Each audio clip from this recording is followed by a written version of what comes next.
Hello. How's everyone doing today? As per usual on Thursdays, I'm your host, Richie T, also known as Richard T, coming at you live with some Pioneer content today on the brink of SCG Indianapolis, which I will be at playing the deck that I'm going to be streaming for you guys today. So, what is this deck? This deck I refer to it as Simic Delerium Ramp. Hey, how's it going, Siggy? Glad to see you in chat, man. And what this deck does is it is both trying to be a ramp deck, but also use Delirium to try to get some of the better payoffs in this combo-centric format that we're in right now. So let's go over the deck, shall we? For lands, we have 4 Breeding Pool, 4 Yavimaya Coast, and 4 Fabled Passage, which can get our 6 forests and our 2 islands for mana fixing. Then we have 4 Castle Garenbrig for a little bit of ramp in our mana base, 2 Blast Zones, and an Ipnu Rivulet as some tech lands. Blast Zone is obviously good removal, but Ipnu Rivulet can be really cheeky against the Inverter deck, where sometimes it pressures them to have to combo in one turn, which can give you that extra turn you might need against them. So first, let's go over the ramp side of the deck, which is what we have here. We have 4 Arboreal Grazers for putting lands into play. I know I wasn't the biggest fan of this card when I was originally playing Ramp, and I still am not the biggest fan of Grazer, but I think Grazer's needed with Fabled Passage in your deck. You really want to get Fabled Passage to the point where it puts your lands into play untapped. We have 2 Growth Spirals for a little extra ramp and some card draw. 4 Uro, which is the really big card that got added to this deck. The main reason that we're playing blue, in fact, is Uro. It's the only blue card in the main deck. Uro's just such a powerful card. He is ramp on 3. The escape is late game engine. Yeah, he's insane against aggro, for example. This card is just a house in pretty much every matchup. Then we got 3 Cavalier of Thorns, which I know I was a big fan of Nissa, which we still have 2 Nissas here, but Cavalier works really well with Uro for putting cards in your graveyard. Also helps fuel Delirium really well. Cavalier really synergizes really well with the deck. But like I said, I did want some type diversity, so we still have a couple Nissas here, and I think this card's just absurd anyways. So then when it comes to the actual Delirium side of things, our big payoff is obviously Traverse the Ulvenwald. Everyone knows it, everyone loves it. We only have 3 because while this deck is a lot more fine with a Lay of the Land than most decks, we needed to make some room because I also want to play a couple Vessel of Nascencies to help fuel Delirium, fuel up the graveyard for Uro, and also get us some extra types. So a trim had to get made, and it was between trimming a Grazer or trimming a Traverse. And I think trimming a Traverse is better for the fact that we really want to try to go like Grazer into Uro if possible. Because like the nut draw of this deck is Grazer into Uro into one of our 5 drops. Then we have 2 Grapple with the Pasts. A good Delirium card. Also, the fact that you can get anything back from your graveyard, it doesn't just have to be cards you hit on the top 3, is really powerful. And being an instant also helps add some types. We got a couple Walking Ballistas for artifacts and also removal. And then a couple Coursers for the aggro matchups and also to give us a few more enchantments. Then we have our Traverse targets and our payoffs in the deck. We have a 1 of Scavenging Ooze for trying to eat the graveyards of the Inverter decks to make them have to combo in one turn, and also the I'm drawing a blank on its name. The Breach decks, because if you eat their graveyard, they obviously can't cast things back with Breach. We have a 1 of Ishkana Graph Widow as kind of just a Traverse target, good against aggro, can help grind the game. Sometimes you need an extra turn or 2, and Ishkana can give you those blockers. We don't actually have a way to make this or to use the ability to drain for the spiders you control, but that's fine because typically if we're doing that, we're gonna have something better to play. We have 2 World Breakers, is another card that works well in our graveyard. So if we mill it over with Cavalier or Vessel or Grapple, we can get it back, and it also is just a really good engine blowing up lands, artifacts, or enchantments. We still have a 1 of Ugin the Spirit Dragon for against the aggro decks, or any deck that really just loses to getting swept by an Ugin. We still have our 1 of Ulamog, which used to be a 2 of, but is now a 1 of, because Ulamog isn't as good in the format as he used to be. Exiling 2 permanents is still good in some matchups, though, so we want the 1 of. And then the real reason why we're the Delirium package and why we are only on 1 Ulamog is because we're playing an Emrakul in the deck again. This was a card I played when I top 16 the Classic with this deck, but was kind of unimpressed with it at that time in the meta. But with the format becoming very combo heavy, I think Emrakul is a very good card to have access to. And can just kind of wreck, and like, you can literally kill your Inverter opponent if they end up, like, depending on what the cards are in their hand. If you can exile their graveyard and just invert their deck, they just lose immediately. But sometimes you can just use this to, you know, play their Thassa's Oracle before they can win the game, or just kind of mess them up with their own Thoughtseizes. So, that's the main deck of the deck. Moving on to the sideboard, blue gives us a lot of good cards in our sideboard, which it gives us access to counter spells. So we have 2 Disdainful Strokes for countering the cards out of Inverter, such as Inverter or Jace. We have Mystical Disputes for countering Jace's or Fae of Wishes or Thassa's Oracles. And then this is a spicy one I got from Saffron Olive, actually. So shout out to Saffron. He did a video talking about cards to beat Inverter of Truth. And one of the cards he mentioned was Nimble Obstructionist. So say your Inverter opponent goes ahead and inverts their deck. They have 2 cards left in their deck, or however many. They draw for turn. They play their Thassa's Oracle, and like, ha, I win the game. You're like, no, you don't win the game. I'm going to counter your trigger. You're going to have no library, so I'm going to win the game. Obviously, this doesn't work that well with Jace, but, you know, that's kind of the thing about Inverter, is it does get hit by hate pieces, but you can't hate it with the same thing. So you kind of just need some things that can hit a little bit of everything. We have some more disruption in 2 Damping Spheres. These are for the Breach matchups. We have 3 Unravel the Aethers. Also good against Breach, but also good against Is It Insol, which the deck people have been talking about playing this weekend. It's one of the few things that can deal with an indestructible 5/5. So I think Unravel is a really good card to have. And then we have a couple extra singleton targets in a second Scavenging Ooze for against the decks where we want to get rid of their graveyards, a second Ugin for the decks that fold to a board wipe, and a second Emrakul for when the Ulamog isn't going to be good. So that's our deck, and as per usual, before we hop on into our games, I want to hop over to momsbasementgames.tcgplayerpro.com and tell you guys to check us out. This is a great site. You can find all of our links here. If you're watching on YouTube, check down in the description box below for all the links that I'm going to be talking about. But try to tune in live to our Twitch sometime. We'd love to have you, and you can interact with us kind of like how Siggy does. Not understand what exactly Delirium is. So what Delirium is it gives you some sort of payoff for having 4 types in your graveyard. So if you here, let me hop back over to the deck really quick. So with Traverse the Ulvenwald, for example, it says green, search your library for a basic land card, reveal it, put it into your hand, then shuffle your library. So if you cast this card normally, that's the effect you're going to get. But if you have Delirium, which is 4 types in the graveyard, so like say you have a land, a creature, an instant, and a sorcery in your graveyard, those are probably going to be the most common ones. Instead, you get to search your library for a creature or any land card, reveal it, put it into your hand, then shuffle your library. So basically, Delirium just gives you an extra payoff. The Delirium cards in this deck being Traverse, Ishkana giving you some extra spiders, and of course Emrakul, even though it doesn't say Delirium. So back on over to the links. You should give us a like on Facebook at Mom's Basement Games. You can always follow us on Twitter at Mom's Basement MTG. Yeah, it's like an alternative ability, exactly. And you can find us on YouTube, where you can find the best standard, modern, legacy, vintage, commander, pauper, pioneer, and draft content. On top of that, I would super appreciate it if you gave me a follow on Twitter. My Twitter's at RichardTMTG. I talk magic, memes, music, Legends of Runeterra.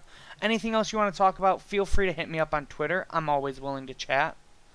On top of that, if you're looking for other forms of social media to find us on, you can find us at Mom's Basement Games on Instagram, or you can find me on Instagram at RichieT2196. But with that, I think that's been enough talking. How about we hop ourselves into this Pioneer League with some Simic Delerium Ramp. Little points about this deck. I've been playing it for about the past 3 weeks. I've gotten to play a Pioneer event each week, or once a week. And I've 3-0-1'd 2 of the local events and 3-1'd the other one. Where my only loss in my local so far was to Inverter, but I also beat Inverter earlier in that tournament. So we are 1-1 against Inverter currently, and we won the die roll. Give our opponent the good old GLHF. Found a red to Indy, but think I'm stuck in sides only. That stinks, man, but it'll be awesome to see you there. Okay. So this hand isn't very good on the ramp side, but these vessels are going to fuel us up for Delirium and also give us some good card selection. So I think I'm down to keep this hand. So we'll go ahead and lead on Forest, Vessel, and say go. Hey, what's up, Celestine? Oh, looks like we're against another ramp deck, actually. Grazer put in Blast Zone. This hand is a little bit weaker in the ramp mirror. So I think we're just going to go ahead and Yav Coast pass with the plan to crack this vessel. Hopefully find us an Uro. I haven't faced Boros since the Classic. But I assume this deck's pretty good. It has a good amount of early chump blockers. Oh, that's the deck we're facing. We're actually against Breach.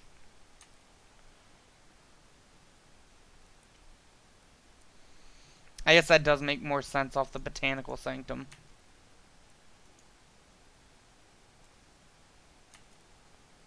Alright, well, we're going to go ahead and crack this vessel here. Nissa, Grazer, Grazer. Yeah, I think we're in for a Grazer. That'll let us set up to play this Cavalier. Hopefully we don't just die. Our Breach matchup is very bad game 1, although that card does help. So we'll play Grazer. Trigger Grazer, put this Breeding Pool into play, not paying 2 life. Not pay 2 life on this one, but pay 1 to play this Vessel and pass. So we have Creature, Instant, Planeswalker, Enchantment. So Emrakul costs 9 currently.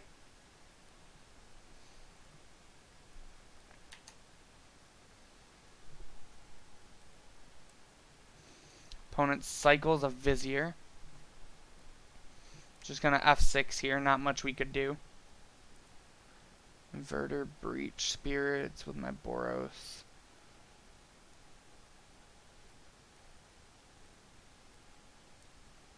Shaded the last with Brenda.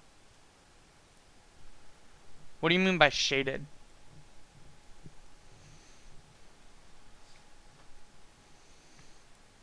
This might be a Fae of Wishes. Oh, Hidden Strings, okay.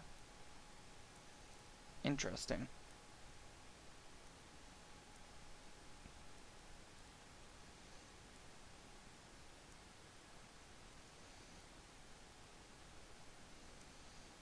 Opponent might be digging for another land here. Shared, got it.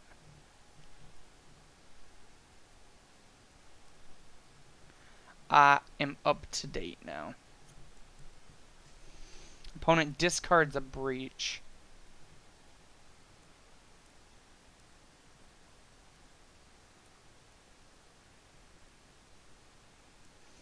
This looks like a Sylvan Scryings to probably grab a Thespian Stage if I had to take a guess. Yep.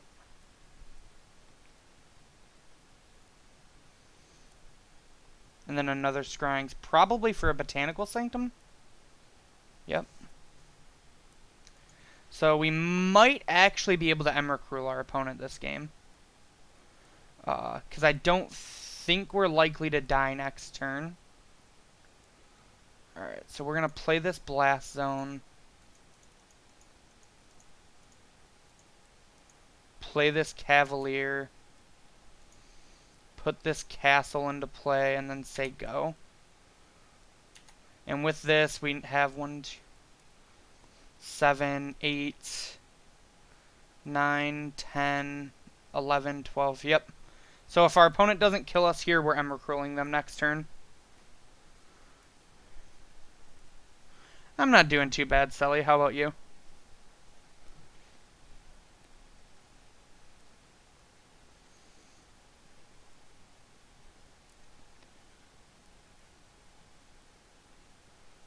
We might actually just be dead here. We shall see.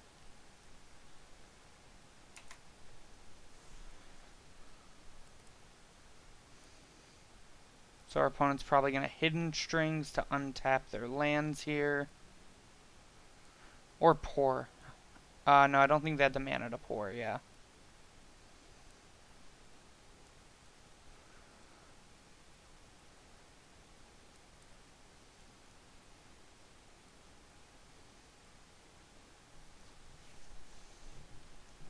It's awesome, dude. I'm glad you're doing good.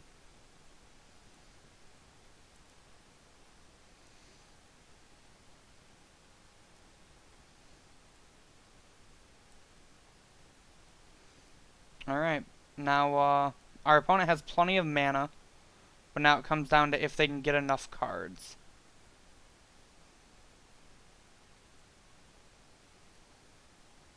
Six.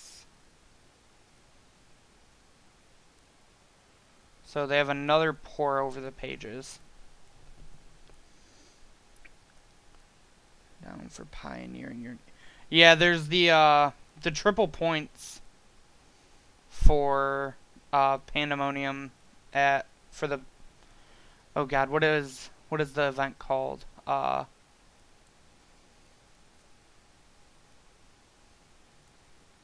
think our opponent might have fizzled.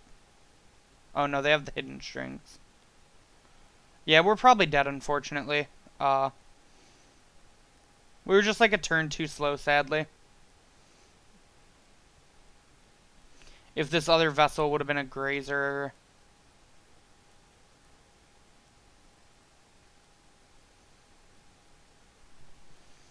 But yeah, for Pioneer Week, they have the triple points event at Pandemonium. So opponents just going here, just drawing through their whole deck until they find a Fey of Wishes. And then they're going to mill themselves out and win with Jace.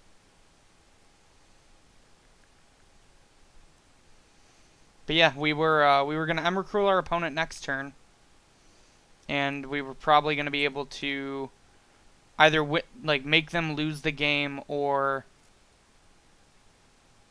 disrupt them enough that they wouldn't be able to win.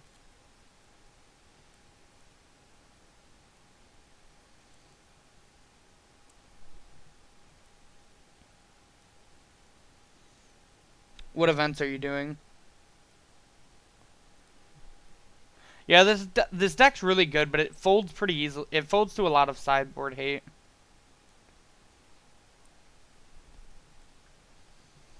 The deck is very good, that's for sure.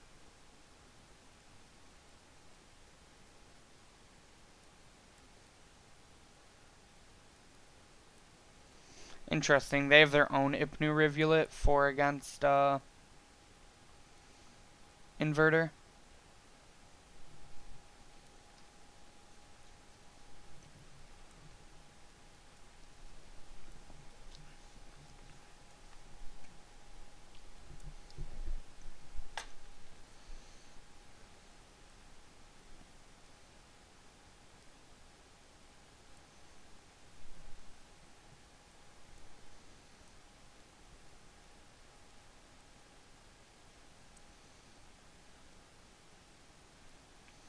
So the opponent's just going to make a bunch of mana, then eventually mill themselves out.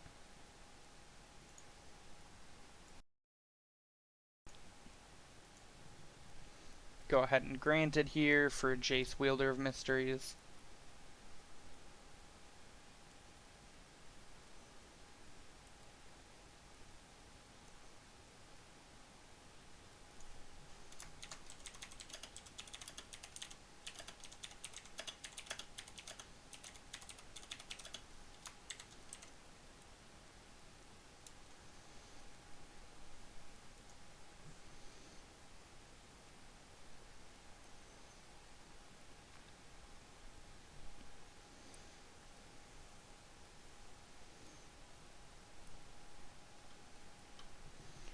Gamer Sanctuary 1K, WPM at Stadium, and another 1K. Nice.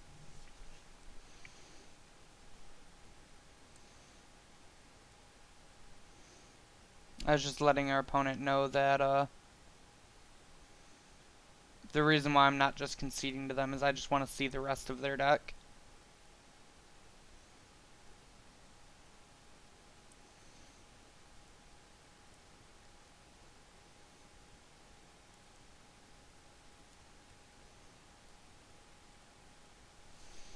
So they're going to Tome Scour one more time. We're going to see the last two cards, and they'll concede.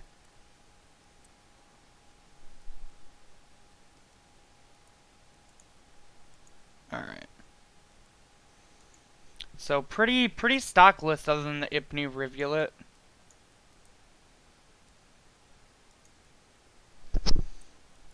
Alright. So against this deck, Stroke is okay. It counters Fae. Scooz is really good. Growth Spiral isn't really what we want to.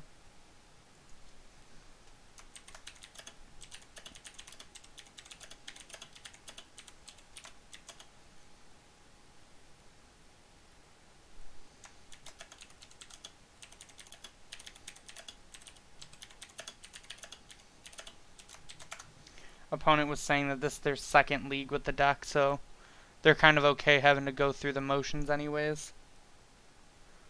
Monkey Sloth Mirror Match, let's go. Who doesn't love themselves a little Monkey Sloth, am I right? Coursers are pretty medium in this matchup. Ishkana's not very good. We actually... Thing I learned about this deck when playing the old version, you have to board out your Nissas if you ever board in Dampening Spheres, because otherwise you're going to Blood Moon yourself.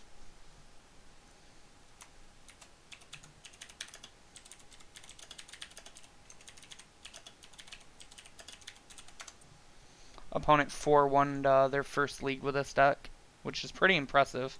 This deck's very hard to play. Ugins are not very good. We don't want the Ulamog.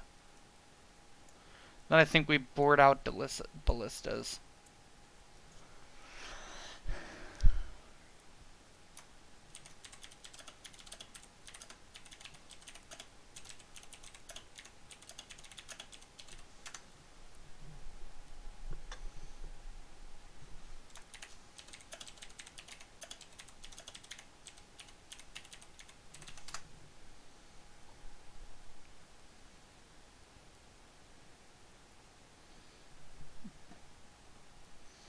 Yeah, I think this is what we're gonna try.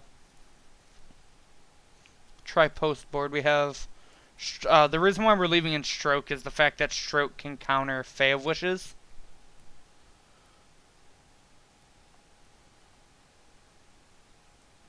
So yeah, I think this is what we're gonna try.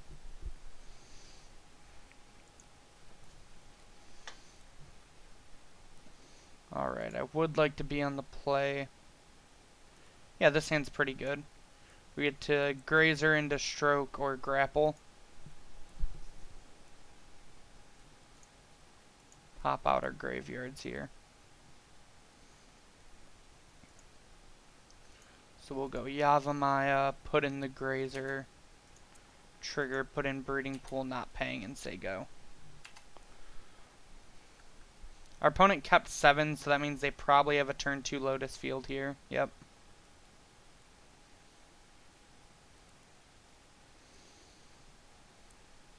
My friend Mitchell Castledini has been playing this deck a lot, and he says you never keep a hand that can't potentially make a Lotus Field.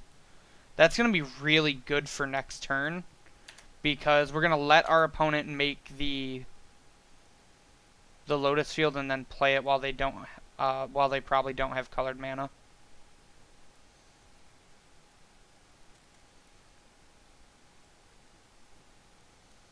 Interesting.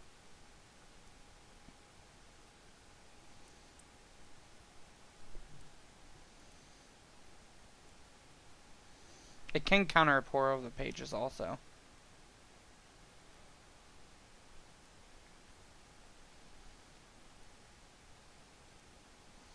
Is this like a planning? Cycle Vizier.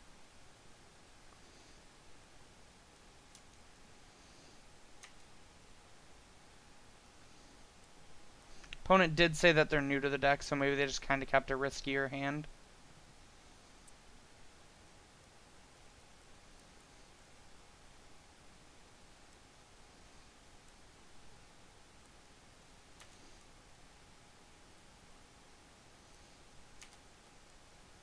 This is probably the... No, not the Lotus Field.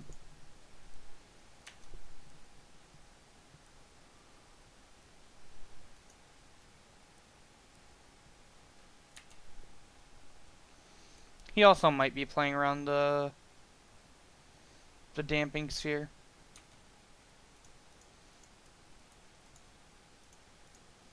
Yeah, there we go. Go ahead and grapple here. We'll take in a Boreal Grazer and hope to hit a land next turn. Land. Not a land. So here I think we're just going to crack this for a green. Then we'll just play out our damping sphere and pass.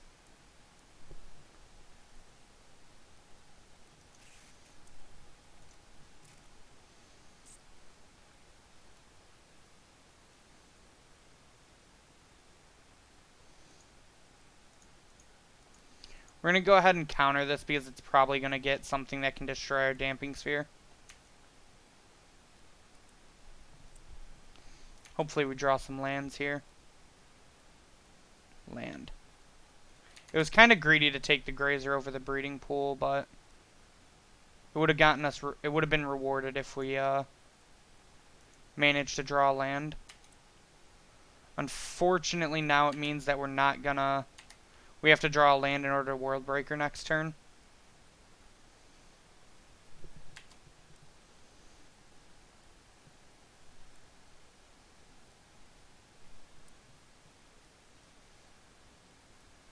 Granted for a piece of hate to destroy the dampening sphere, I assume.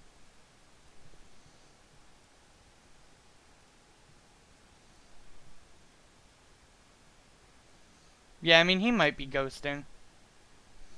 If you're ghosting, at least give us a follow. We do a lot of giveaways.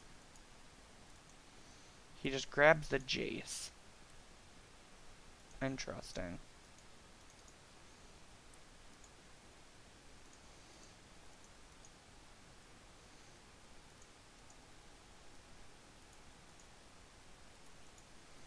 Well, that doesn't do what I want to. Good old damping sphere, am I right? I didn't even think about that, actually. So we'll just say go here, and we can tick up our blast zone twice. It is one of the awkward things about damping sphere in this deck is that it shuts off castle. Yep, you have a Jace opponent. This might just be like Jace to try to find some lands.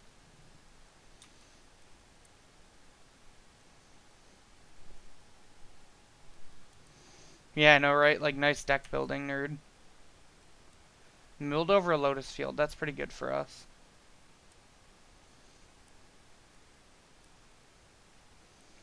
Hit his land.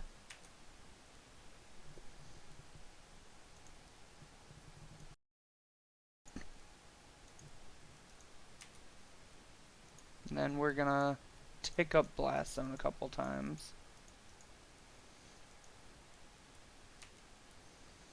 Hopefully draw a land.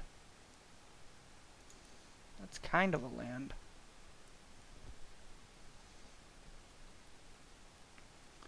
We don't need more forest, so we'll grab an island here. And then we'll say go.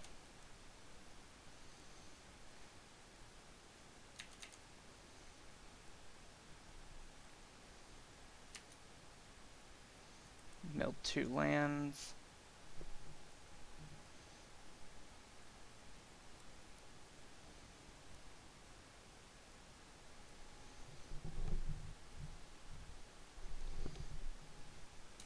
Then they hard cast the Fae of Wishes.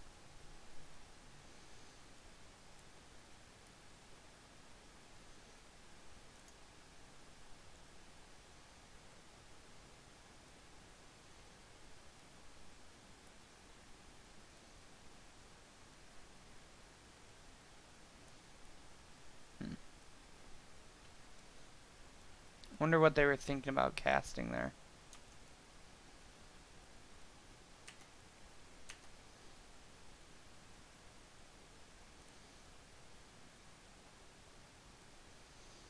That's an active traverse. 1, 2, 3, 4, 5, 6, 7, 9, 10, 11. We can go get like a scavenging ooze with us.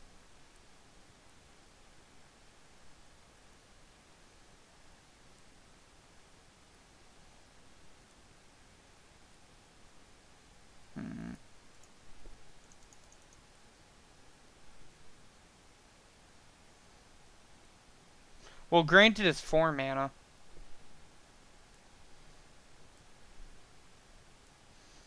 Oh, you mean he's going to grant it again. I gotcha. Yeah, let's traverse here.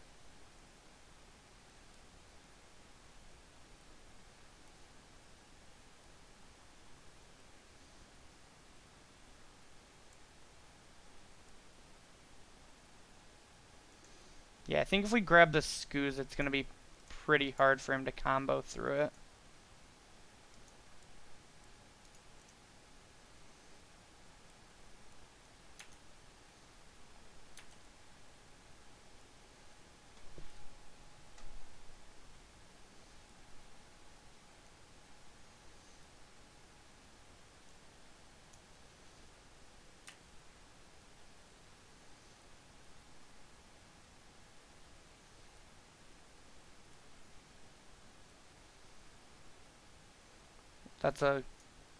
That's a good target, I'd say.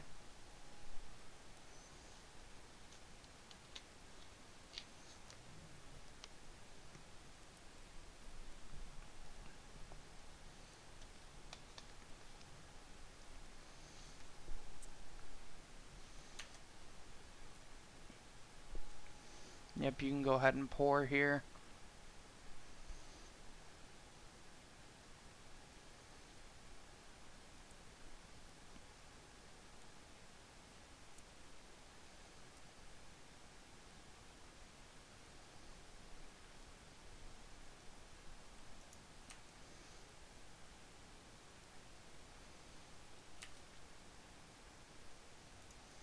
Then at his end step, I'm going to eat his pour.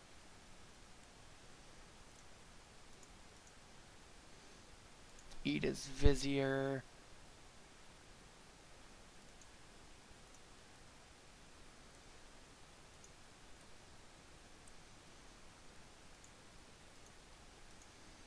And eat his Fae.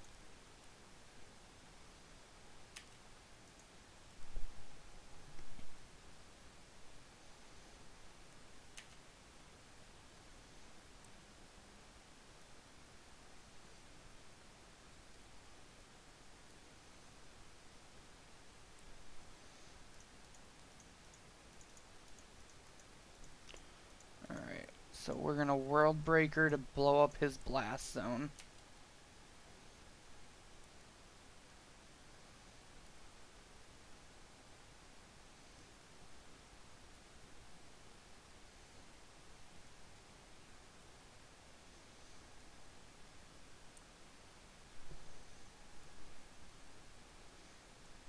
He's probably discarding to pick up the Fae here. Yep, discards Lotus Field Hidden Strings.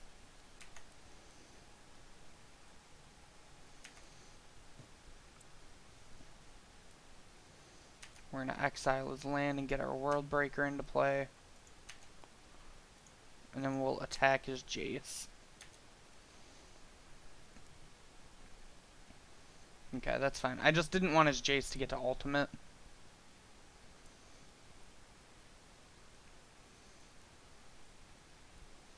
Here he's going to Fae again.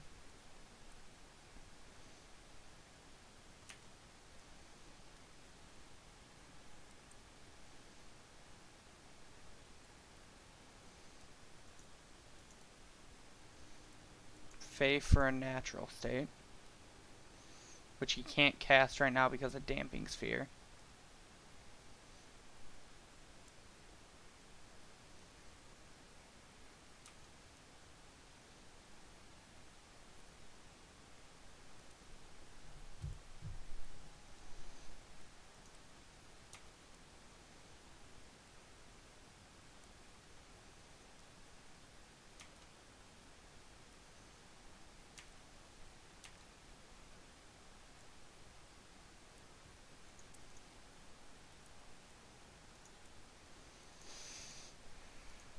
Alright, we're gonna Uro here.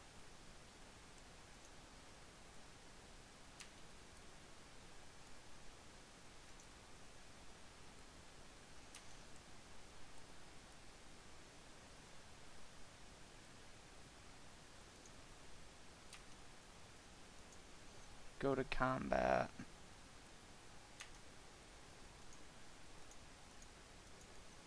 Attack Jace.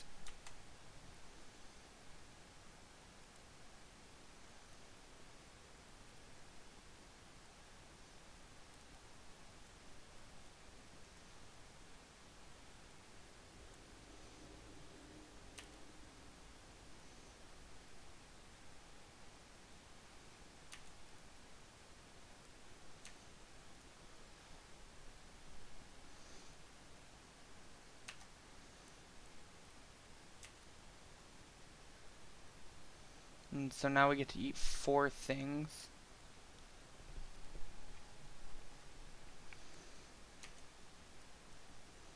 Mills a Lotus Field and a Breach. So this is only Lotus Field.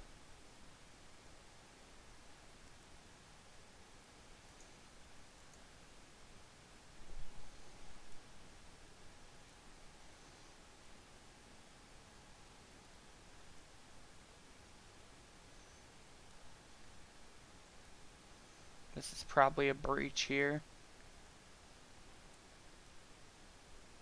And then we eat the Hidden Strings and the Pour if he goes for it.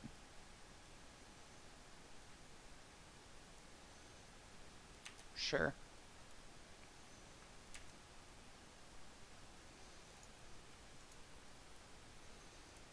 So Fae, Hidden Strings, Vizier.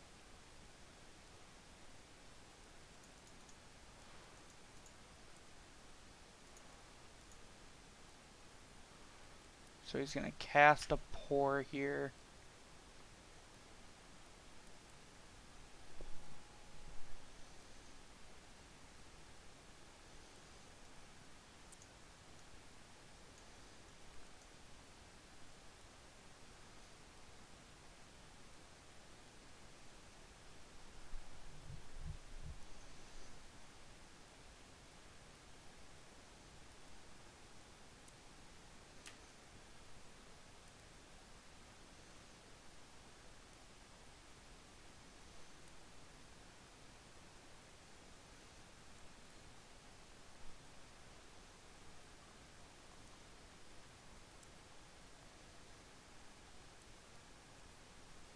Alright, now I think we just die.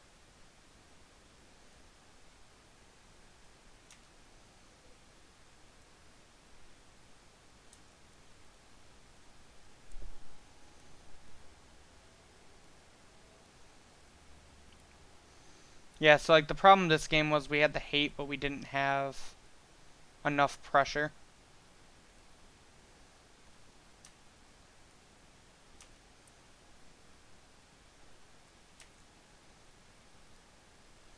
Like we were short being able to Emrakul, unfortunately.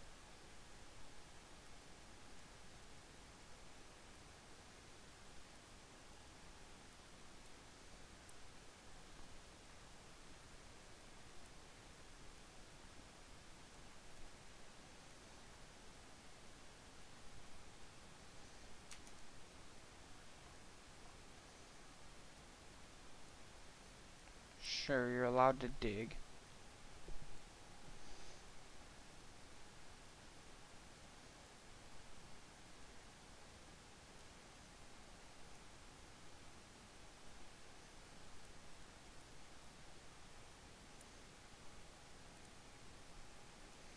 And then so we scoos the hidden strings.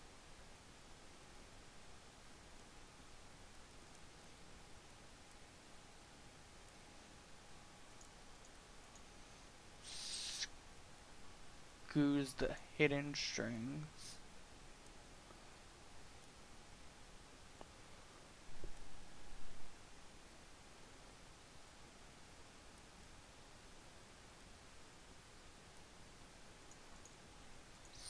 Scoos the hidden strings.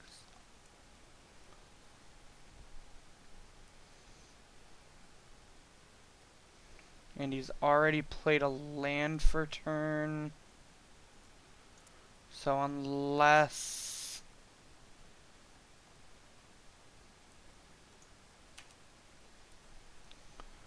he has another way to untap in hand, which I don't think there is any, because... Oh, there was a... Why did I think we got rid of the other hidden strings? That's unfortunately probably game then. He found all 4 hidden strings.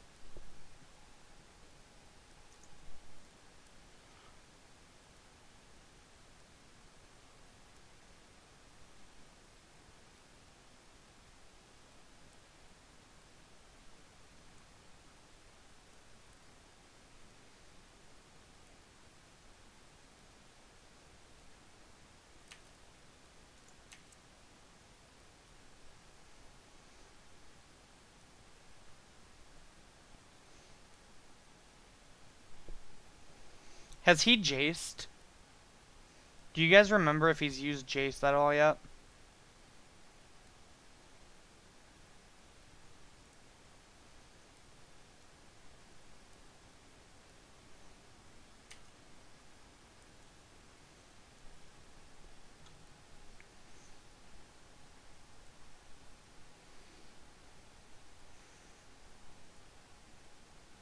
Because if he's already used jace, I'm not exactly sure how he's going to kill us here.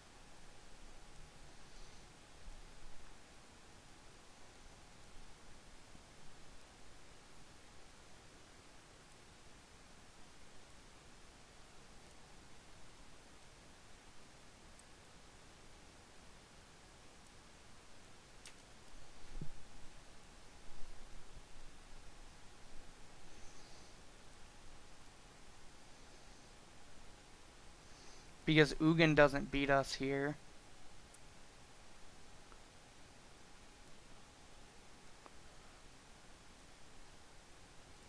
And I don't actually know if he can get enough mana for Expansion Explosion.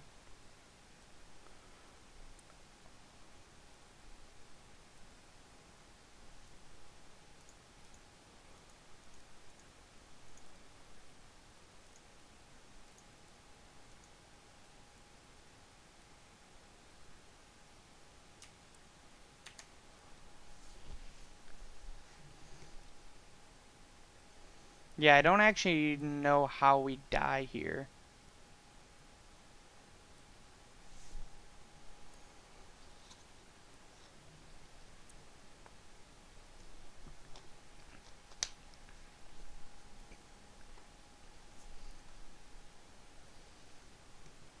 Oh, right, because Jace's stupid thing is a static.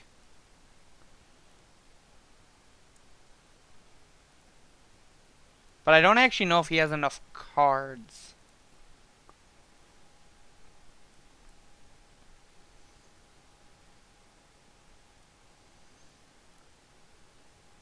Yeah. Good on the opponent. We didn't really do much for a bunch of turns. I think if we, like, had anything that was actually a clock, I think we win that game. Maybe I was supposed to eat the port earlier then.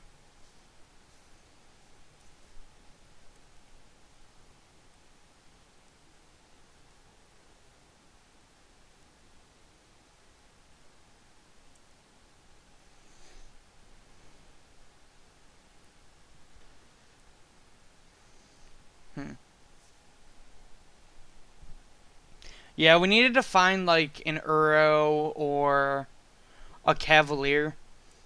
The fact that we didn't cast like our first thing until we had 7 mana was pretty rough.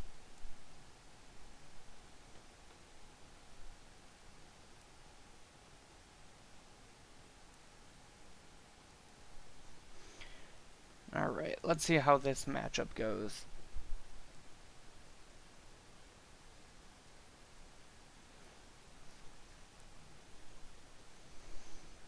Alright, GLHF opponent. I would like to be on the play. This hand's fine. Nothing to write home about.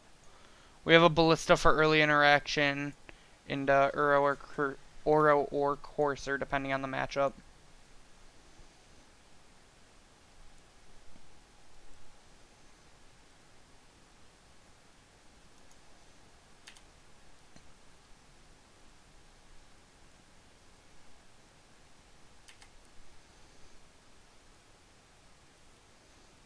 Probably Inverter. Which I think this deck has a rough combo matchup game 1, but you can sometimes race, but I think has a good sideboard options for these decks.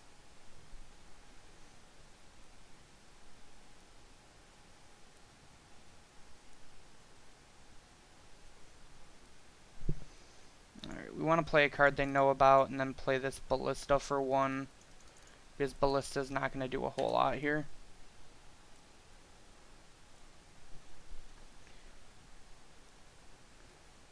Thought Erasure, so we lose our Uro here.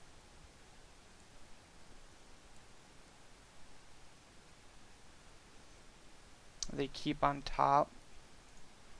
We'll just play a castle and start getting aggressive. I think one of the strongest draws to Inverter is the fact that they get to play Thoughtseize and Thought Erasure. The fact that they're a combo deck they get to back it up with discard is very strong.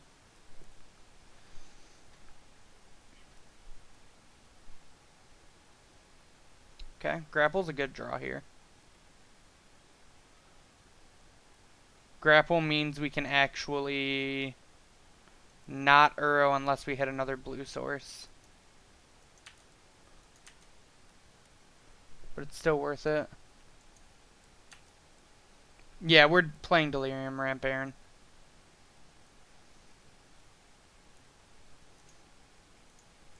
Push our Ballista will shoot you. Which is actually a pretty good thing for our opponent to do for us. Because that means this this grapple can take a blue source if we hit it. I assume we're probably getting inverted and then dying next turn, though. No? Okay, Jace. And what does the Jace do here?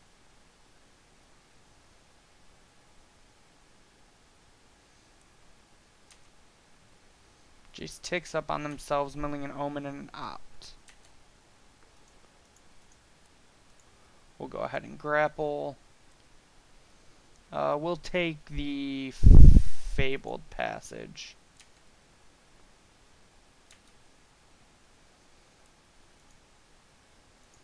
Then we'll crack the passage, grab an island. Oh. Actually tap this for blue. Exiling 1, 3, 4, and 5. We'll leave in the Ballista because there's more enchantments than artifacts in the deck.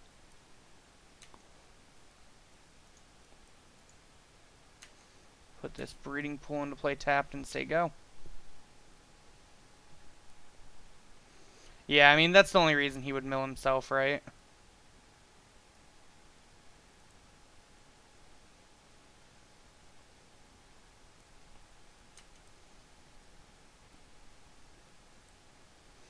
This might be another fatal push. Is this just the inverter? Interesting.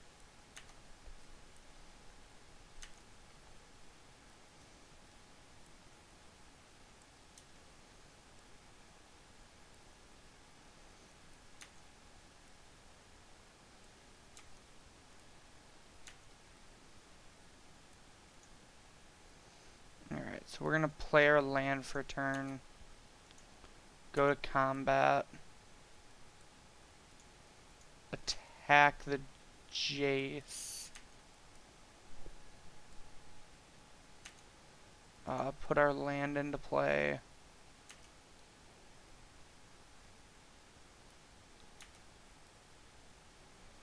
So we make 6. We 1, 2, 3, 4, 6. Is unfortunately a little short. Oh wait, we can... Hold on.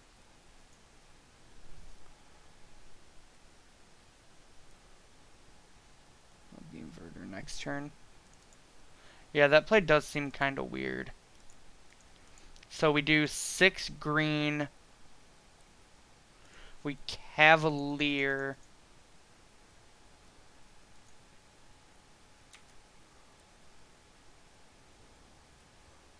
We take... Doesn't matter. We'll take the castle. Blue, blue, green.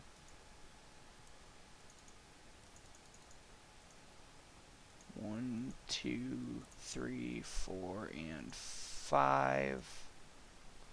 Cast an Uro.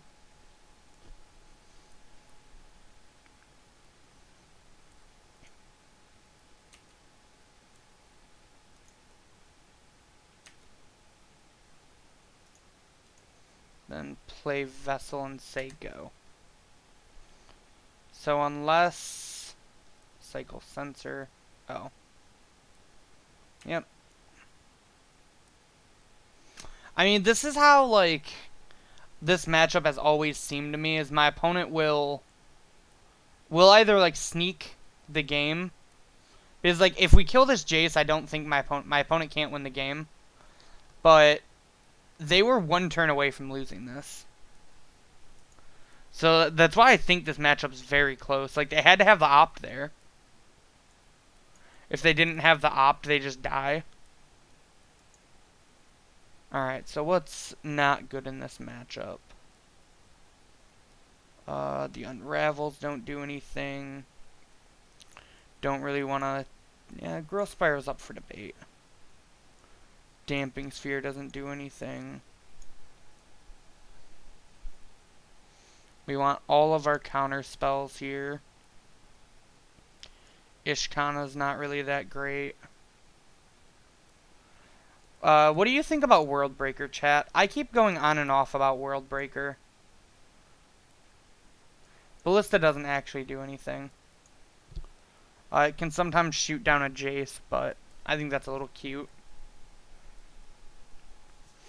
Do you think the World Breakers, to be able to, like, disrupt him from turn 6 combos worth it, or do you think it just, like, it's too cute?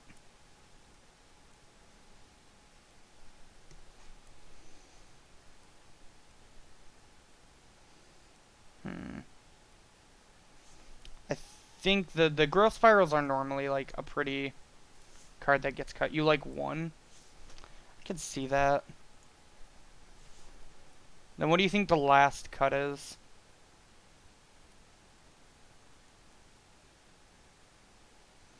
Yeah, that's kind of what I'm thinking.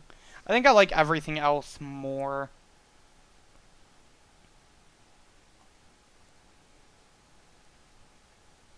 We could always trim a Blast Zone. Blast Zone isn't very good at disrupting them. What do you think about trimming a Blast Zone?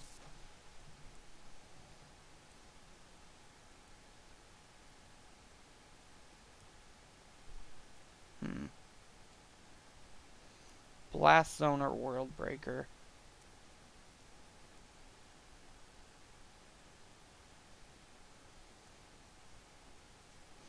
I like keep flip-flopping between World Breaker and my testing.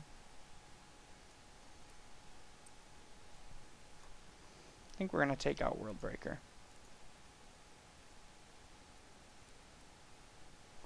I would like to be on the play. You were thinking about trimming a land, or... Sand seems fine.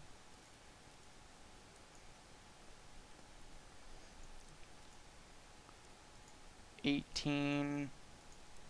Grazer. Put in a blast zone, say go.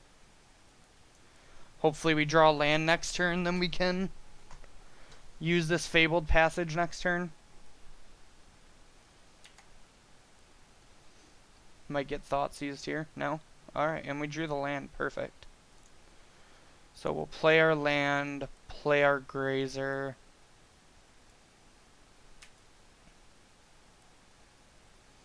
Put in Yav Coast. And then play this Vessel. Say go.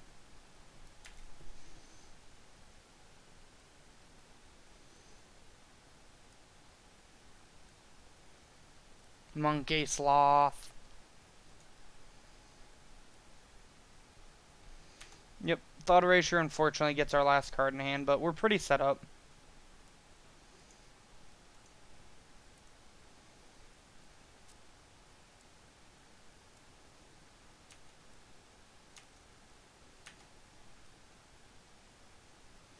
Alright, we draw another land here.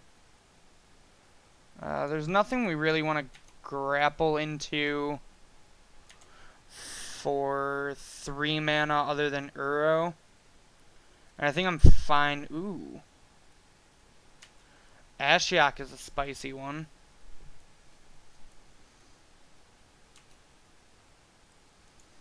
Opponent hits Nissa, Breeding Pool, Forest.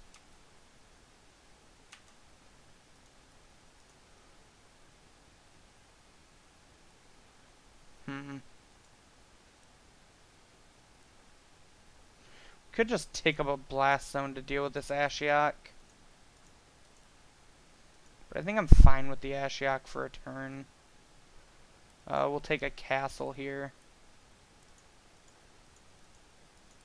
And we'll take up this one by 1.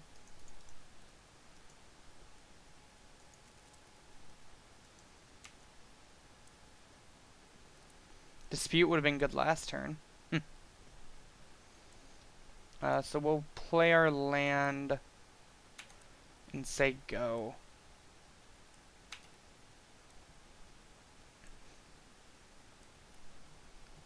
Can take up this blast zone to 3. Uro, Cavalier of Thorns, and Scavenging Ooze. That was an insanely good mill for my opponent.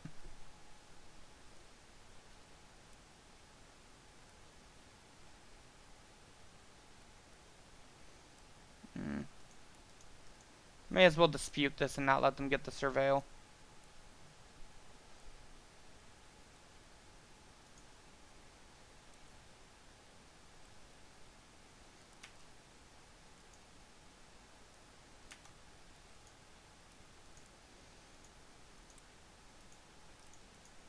So we're definitely going to have to blow up this blast zone, because I don't want my opponent getting to cast any of those. Attack with the Monkey Sloths.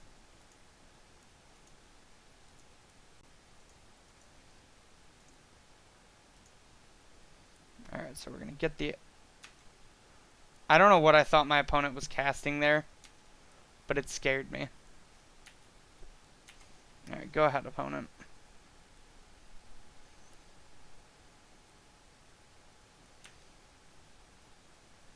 I'm going to leave this one on 2 for now, because it can deal with a...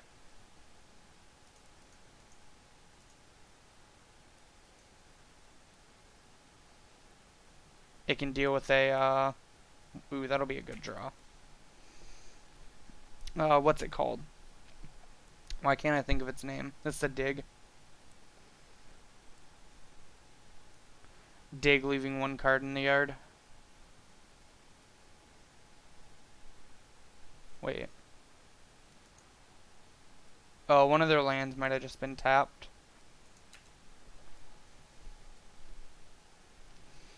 I am scared, you're right. I'm probably gonna lose.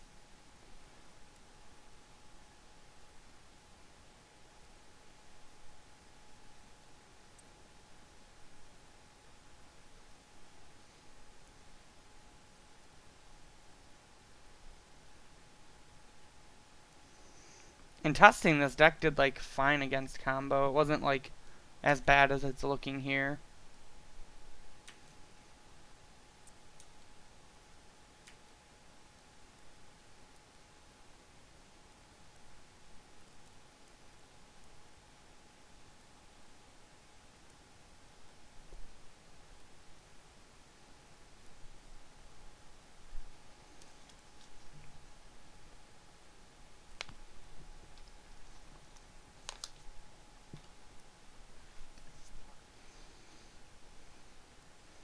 Are we dead? Well, that doesn't kill us yet.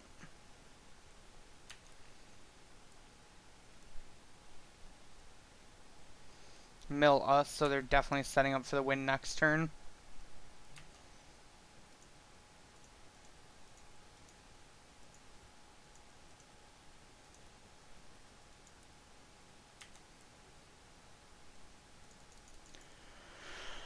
Oh, how do we not lose the game? I don't actually think there's a way we don't. If we Uro...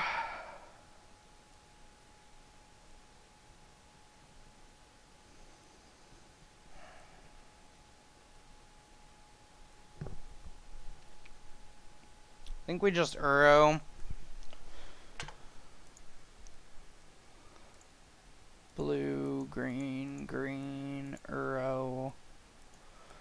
1, 2, 3, 4, and 5.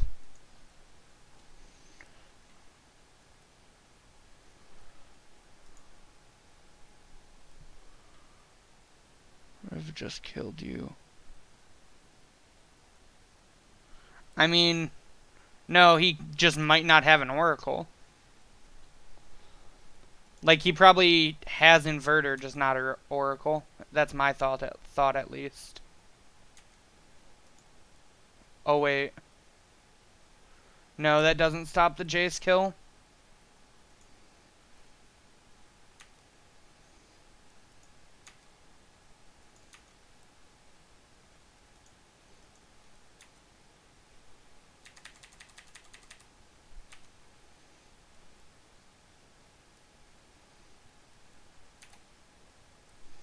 So, if he has Inverter, we die here. Yep.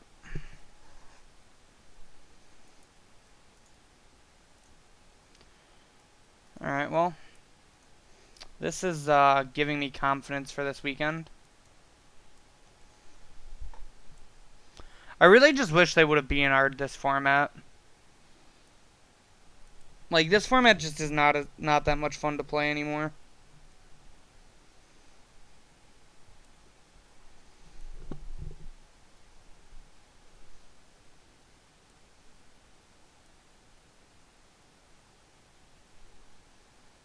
Oh, that's fair.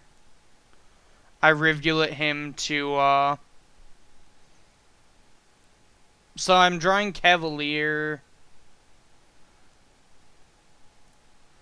What's my out if I rivulet him? Because he goes to 5 cards in deck. Goes to 3 with Jace.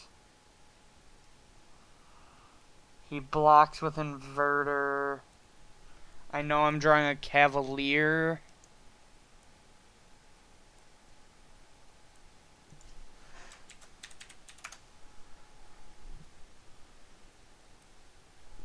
Well, I can't rivulet him and take Blast Zone up to 4. Because I have to pay mana for taking up Blast Zone. I have to pay mana for the Blast Zone, though. Like, it was only at 3.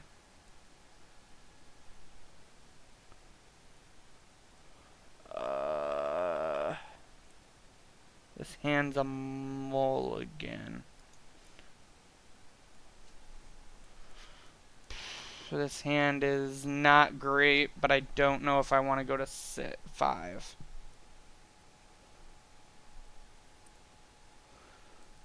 Because the mana I needed to take up Blast Zone to 4 that turn is also the same mana I needed to Rivulet, right? Hey, what's up, Nate?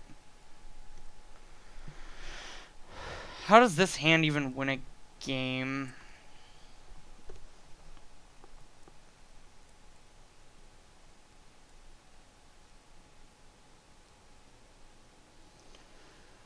So we play it tapped.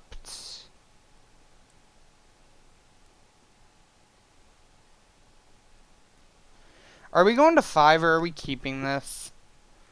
So we get a forest tapped, we traverse for a land. If we draw a land off the top, we grazer the land in. I think this hand just needs too much. As bad as it feels to mulligan to 5. Like 2 1-landers in a row are pretty unlucky in a 27 land deck. This hand's great though.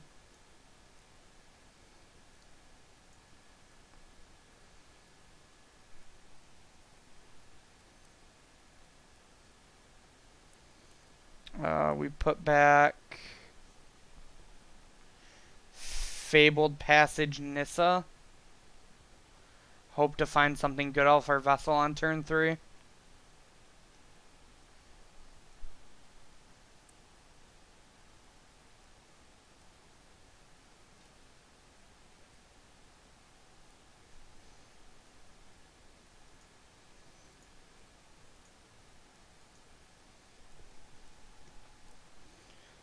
And we go Forest, Grazer, Trigger, put in Yavimaya, say go.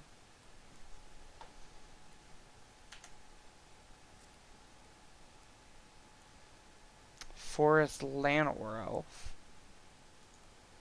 So our Blast Zone's probably going to be pretty good here.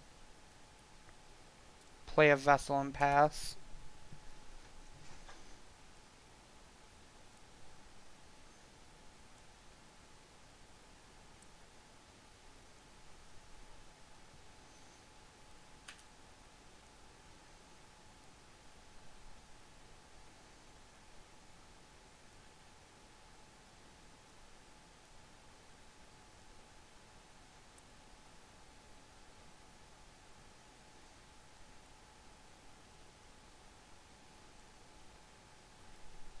I actually really want to go back and look at the end of that game to see if there was anything I could do. Because we know we're drawing Cavalier. There's not another Rivulet in the deck. Attacking only puts the Jace to 1. I think we're against Hardened Scale. Oh, we're against Aggro. Or Stompy. I'm gonna crack this Vessel.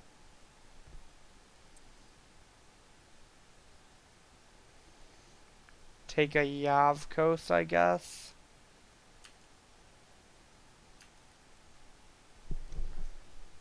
Cavalier's pretty good if we can draw another land.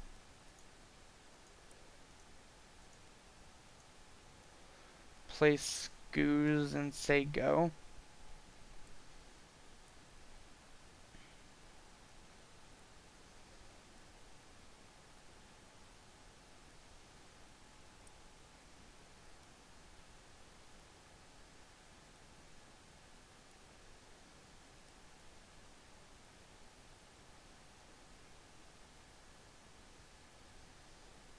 Wonder what the opponents... The way we win is not playing Uro, I think. You get Blast Zone to 4 and then... Well, we didn't have the Rivulet. If you go back and look, we didn't have the Rivulet until we played the Uro. We had to play the Uro to draw the other Uro to get the Rivulet off the Courser.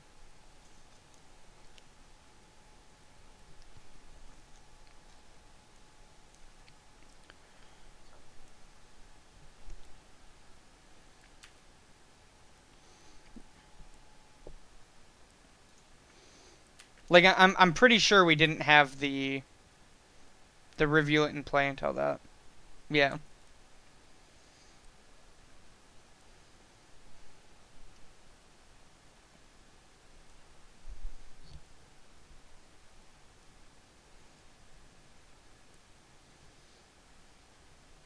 Hopefully we draw land for turn.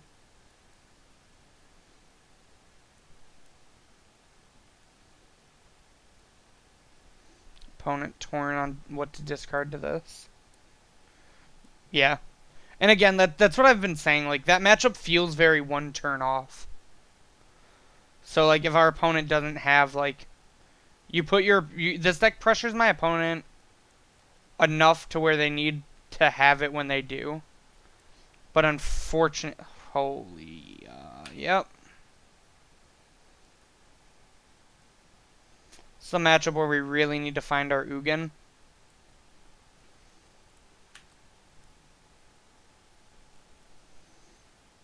Yep.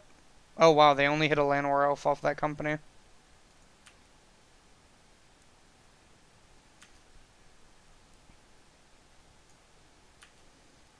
So we block with the monkey. We then stay life neutral to eat the Ghalta. Stay life neutral to eat that.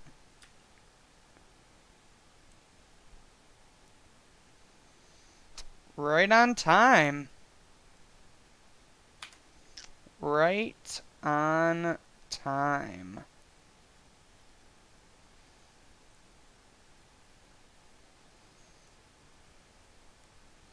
That is definitely up there for worst draw on the deck.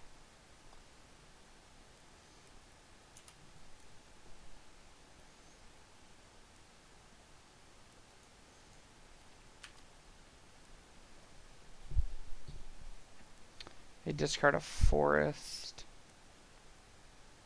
Is this another company? Another Reggie. Yikes.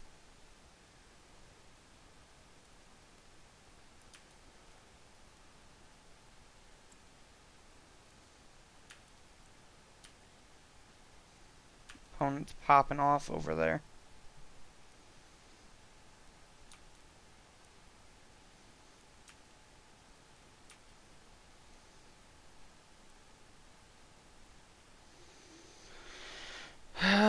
If we don't block... I don't think it matters. I think we're really dead. Sadly. Eat the Courser to gain a life. Yeah, we're just super fucking dead. That Ulamog was the absolute worst draw in our deck.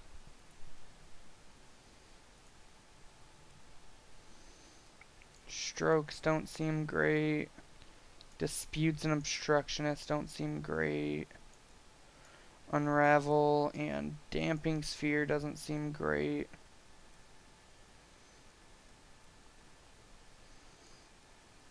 Don't think we want the extra Emrakul.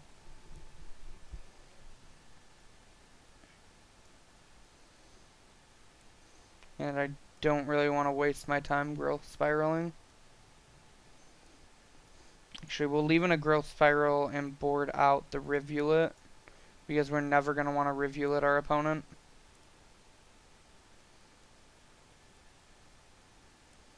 Yeah, let's go ahead and try this.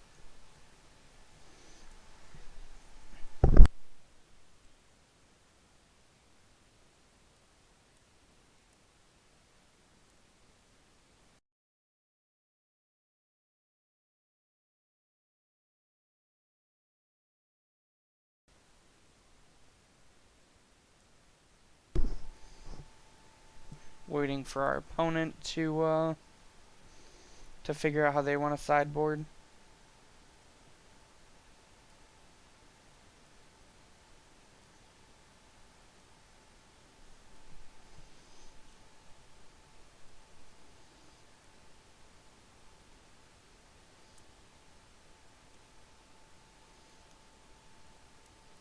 Sorry, gotta text some family really quick.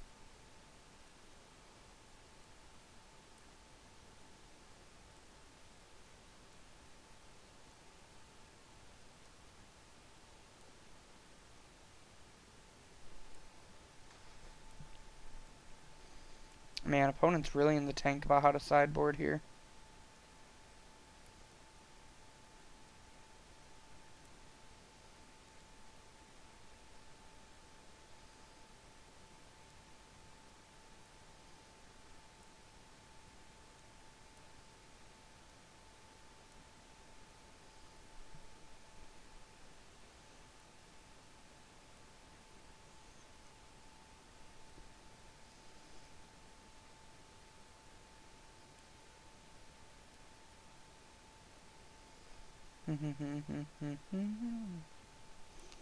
What do you guys think about how we sideboarded?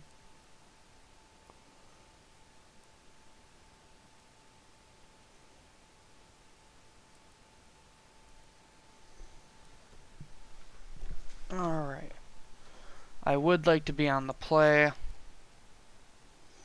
And yeah, this hand's good. Early Cavalier.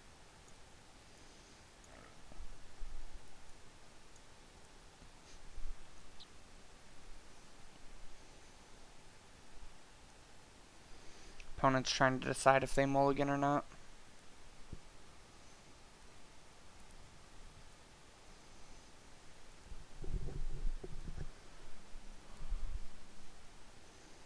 Hold on 1 second, I gotta take a phone call.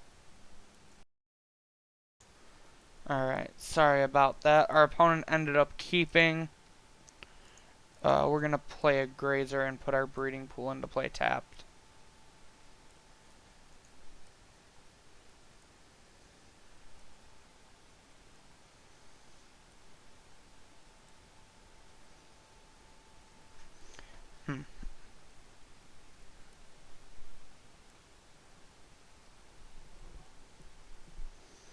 Opponent's really unsure about our arboreal grazer resolving on turn 1.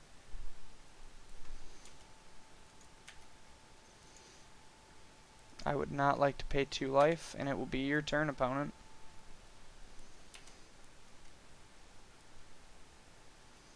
Probably an elf here, I assume. Yep. Nice draws, nice draws. We'll play a Yav Coast and pass.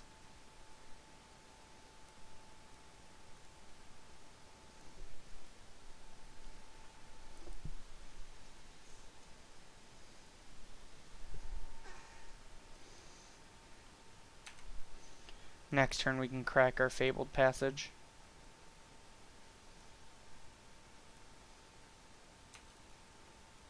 You have a 5/5 opponent.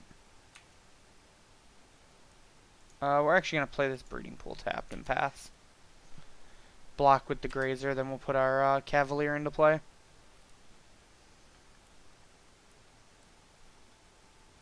Collected Company from the opponent, I assume. I actually really like Collected Company in this deck. Oh, nope, just a Great Henge. It's a card I haven't actually seen this deck play that often, but it seems really powerful. It's kind of like exactly what the deck wants to be doing.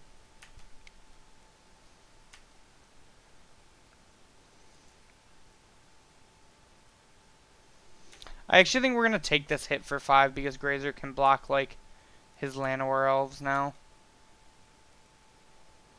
Alright, so we will play a Yavimaya Coast, play a Cavalier,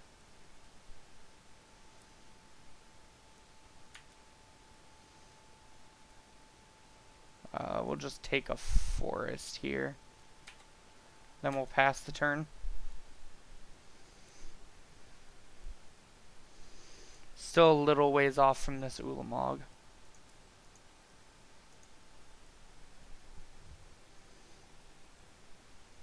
Cavalier, Milden, Ugin, which kind of stinks, but does mean that if we ever block with it and it dies, that we get to get that Ugin back.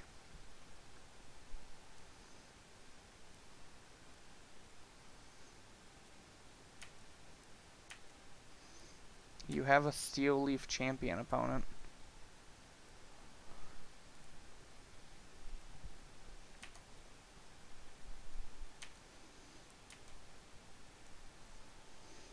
Planeswalker, creature, land, sorcery. Alright. We can traverse. What do we get here is the question.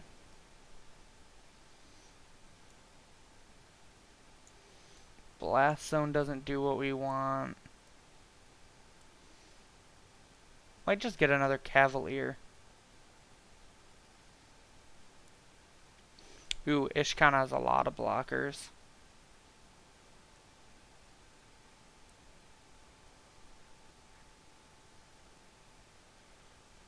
Yeah, let's grab an Ishkana here.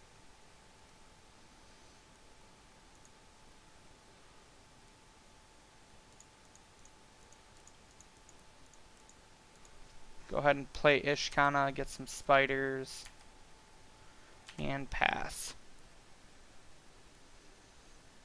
Yeah, I do still play at Pando. Thanks, man. I'm actually, like, Pandemonium's doing a store championship near the end of the year. Nice duress opponent. And I'm actually third out of the, like, so the top 28 players will qualify. And I'm currently third out of the 28. Been pushing pretty hard for it.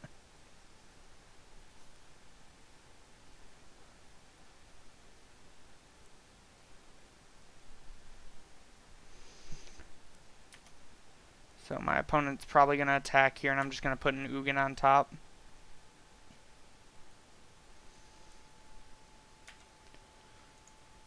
So we'll block, block, block.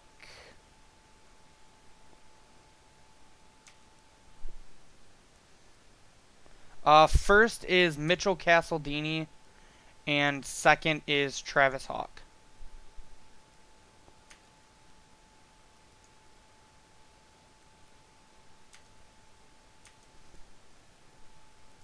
I should have blocked with Grazer there just to put a card in my graveyard.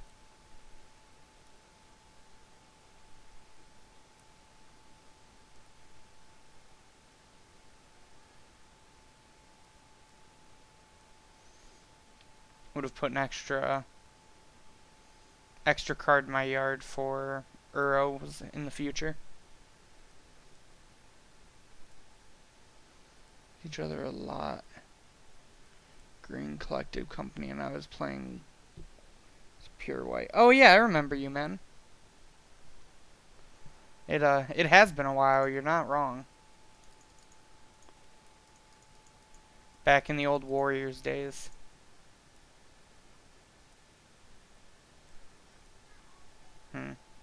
I don't remember the standard deck, sadly, but my friend would probably love it. Metalwork Colossus is like by far one of his favorite things ever in Magic.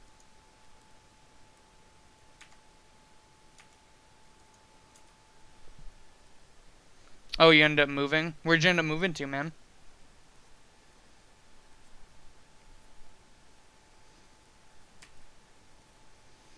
Here the opponent goes, gonna build their board back up.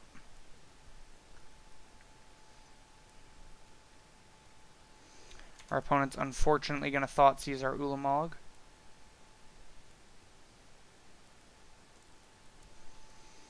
Alright, we're gonna go ahead and bolt the elf.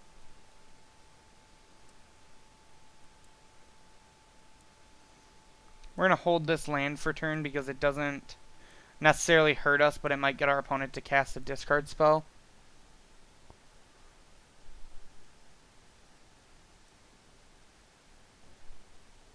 Oh, that sounds awesome, dude.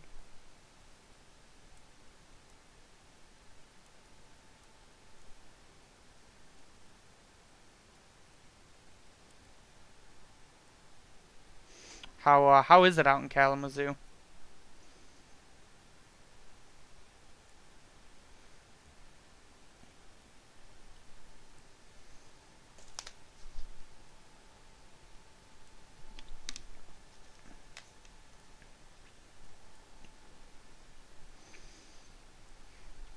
Opponent might have like a hero, not a hero's downfall, but a heroic intervention.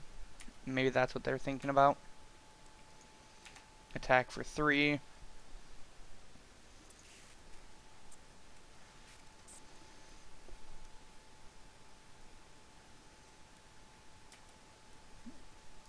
Opponent just gains 2 life here. Play Fabled Passage and hit our opponent for 3. Hit him for another 3. If I wasn't here for work, I would move. Yeah, there's not much out in Kalamazoo, is there?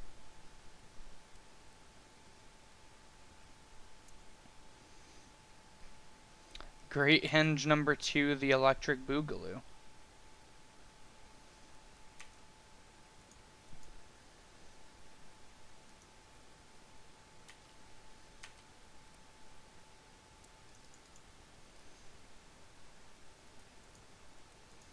Alright, so we'll play a Courser here.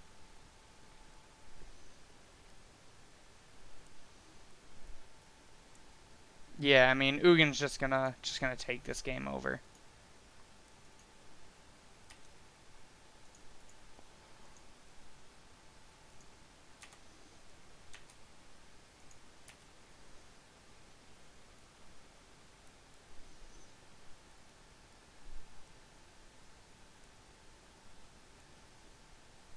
Okay.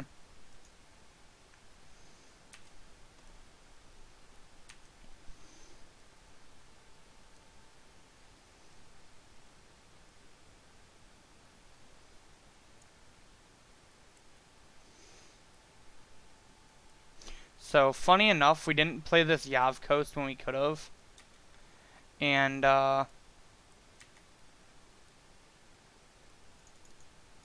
if there's a land underneath this grapple, we actually could have grappled for Ulamog and cast Ulamog. Ooh, that's not good.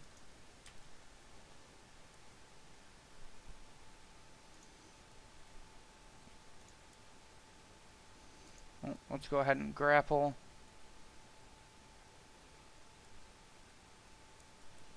We'll take a Cavalier of Thorns.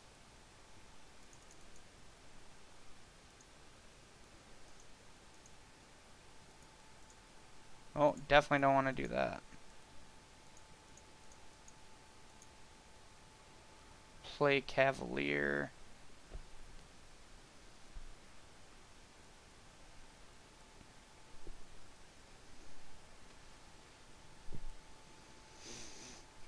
I think we're definitely winning this game.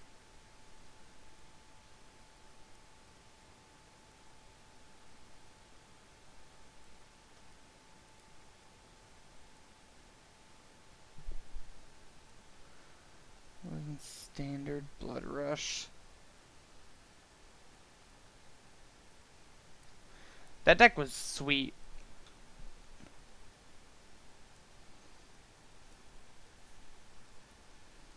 Wonder what the opponent's thinking about here.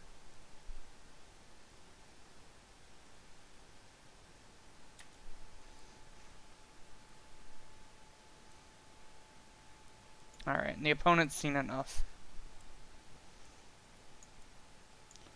Alright, so how do we want to sideboard differently against?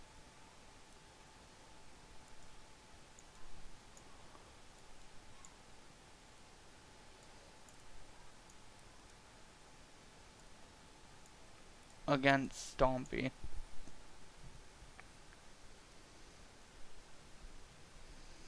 Dwarf with Courser.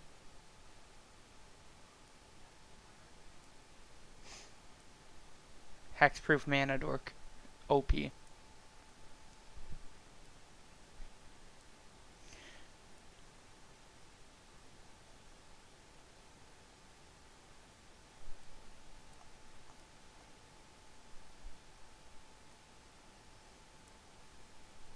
Yeah, I think I'm cool running it back.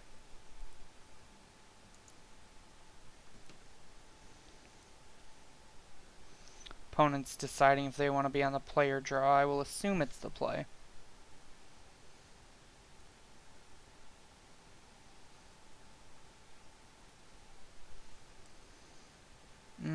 We have Ugin, but I think this hand's a little slow. What do you think, chat? Would you keep or mull?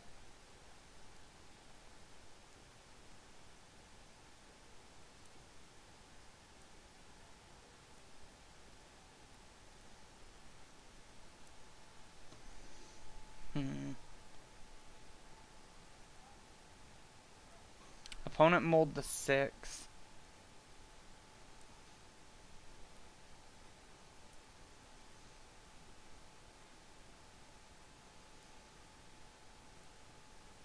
I think this hand's a little slow.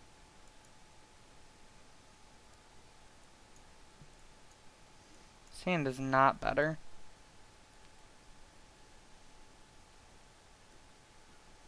It's 1-1. We're going to game 3.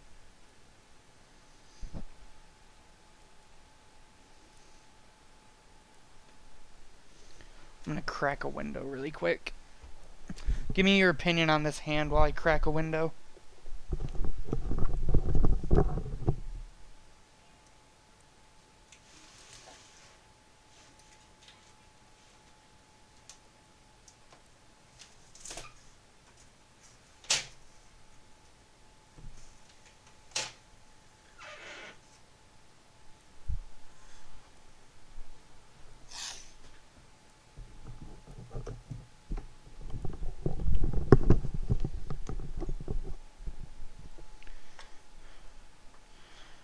Mulling the 5 feels bad, but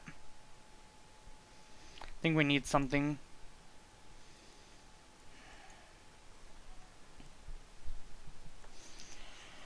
Alright. So this is a mull to 5.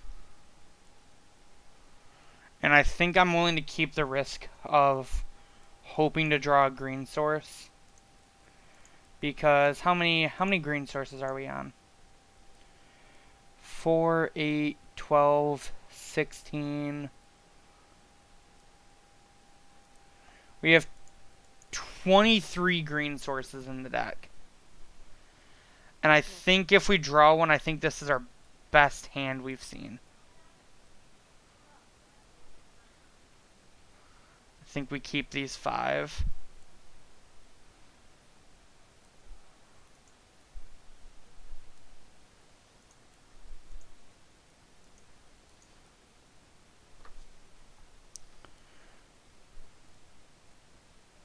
We have 1 land that we don't want to draw on our whole deck. And that's how we drew it up. 18, Grazer. Put in Island, say go.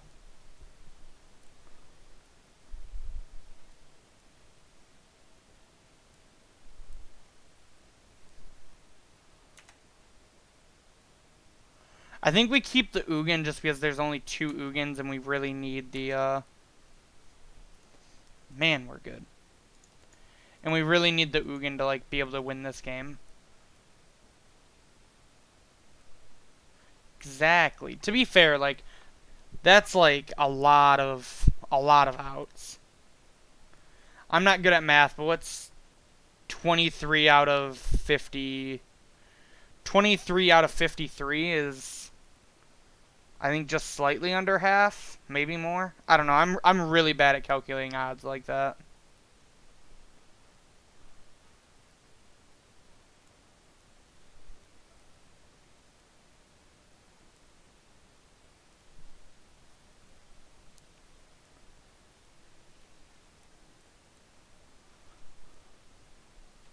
Ooh, and we're drawing an Uro next turn. Alright, so here's what's going to happen. We're going to draw the Uro, play a land for turn. Underneath the Uro is going to be another land. And we're going to play Uro, draw land, play land. It's about a 45%er. It's not too bad. Wow, our opponent's companies have been awful.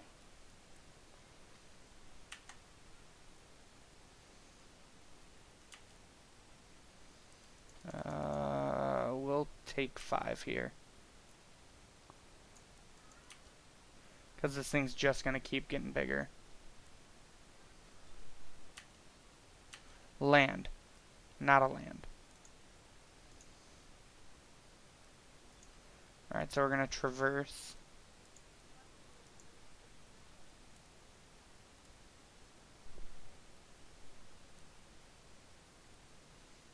Grab a forest. Play our land. We're doing it. Uro. Play our land.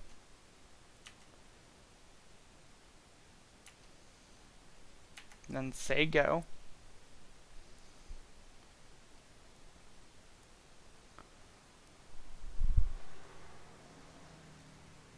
Ronas from the opponent.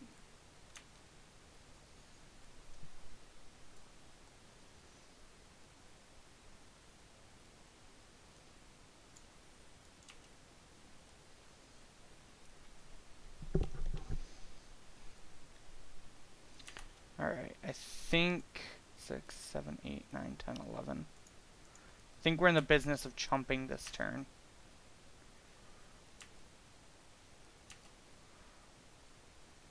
Land.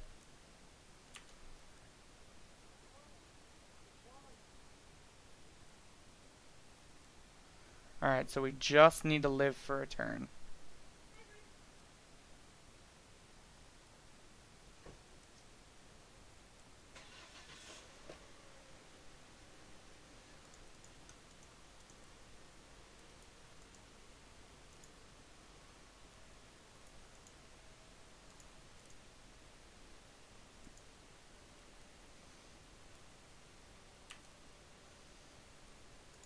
Play Fabled Passage.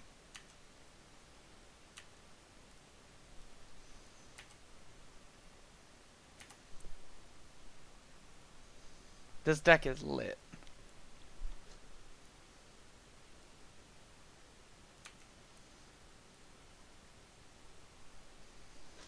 Alright, so 10. We're gonna block here.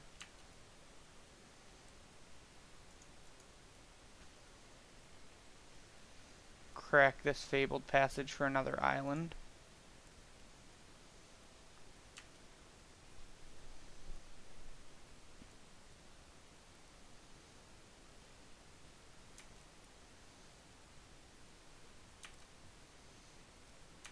And we're going to go to 5.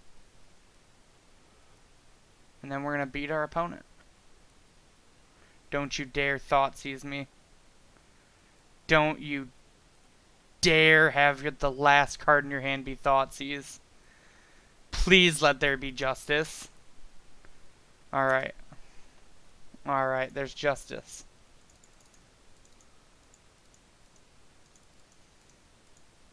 Ugin.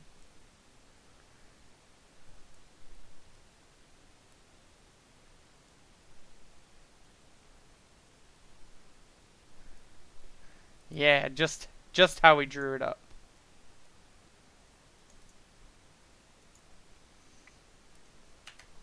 Your move. The Sultai part is actually just a typo. I told Steve about it, but it was a little late to change it. It's actually just Simic Delerium Ramp. If you look at the deck list, it has the title name on it.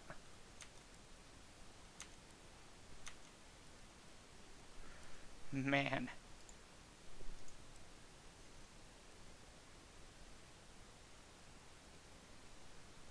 Using statistics and decks. I think it's kind of dumb because I think statistics are actually very good for this game personally.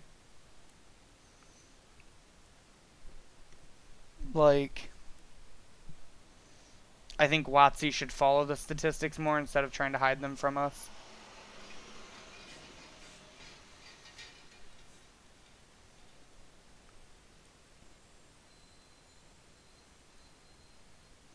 Alright, opponent, so you're empty-handed against my Ugin, soon-to-be Ishkana with spiders.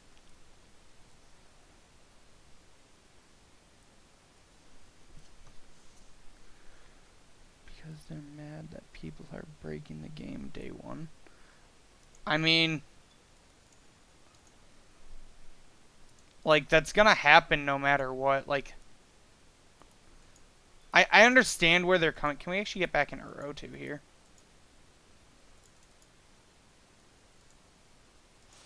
So 6.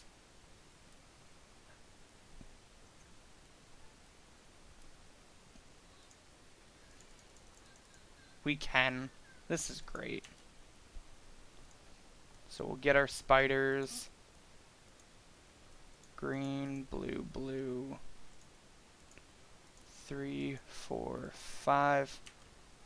And this, my friends, is why mulliganing is an option, or is a privilege, not a necessity.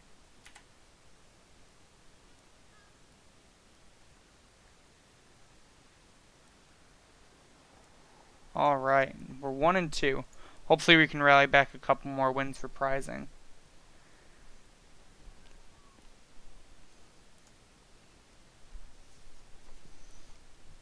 So yeah, that game's shown the power of this deck. In my opinion, and like the reason why I think this deck is a good choice right now in Pioneer. That and like you guys seen against Inverter, we were just like a turn off from being able to win.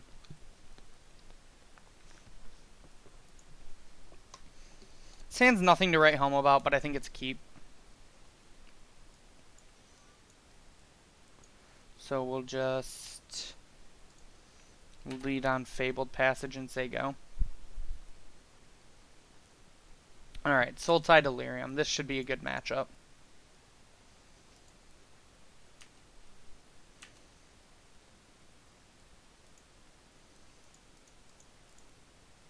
Just go ahead and play a Ballista for 1 and say go.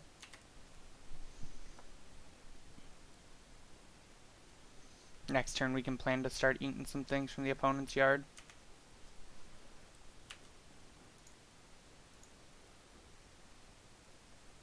Definitely eating that Uro.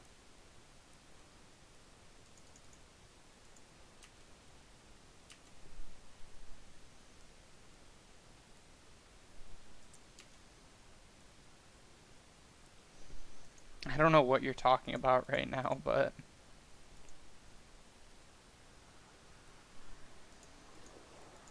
Let me munch on that Uro opponent.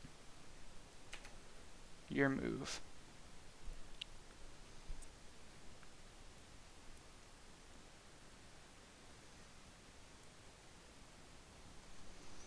There's that Blooming Marsh we knew about. Alright, so they had an Uro in hand. It's going to make another nice snack for the Skoos. Munch.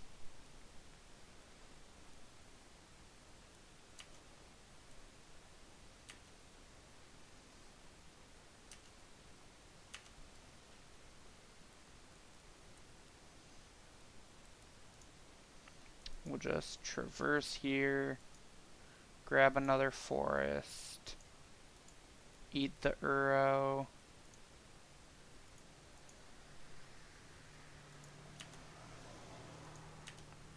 Go to combat, attack for 4. Munch! Say go.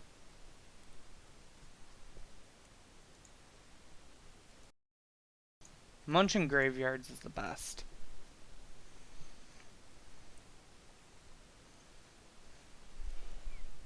The opponent's playing Castle Garenbrig. That's interesting. I haven't seen that one too much out of this deck.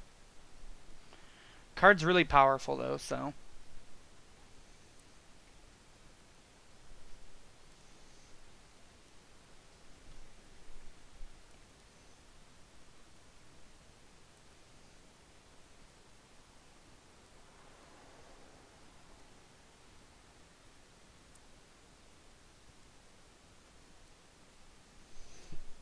Opponent's in the tank here. What you got, opponent? An Ishkana. Alright, well we're just going to go ahead here and... The 1 life typically doesn't matter that much in this matchup. So we're just going to use it to make a green and eat the rest of our opponent's graveyard.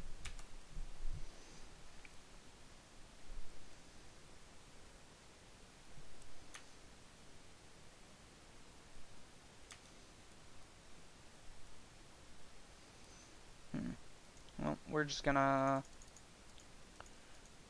go ahead and play ourselves a Nissa. Tick up on... we'll tick up on this forest.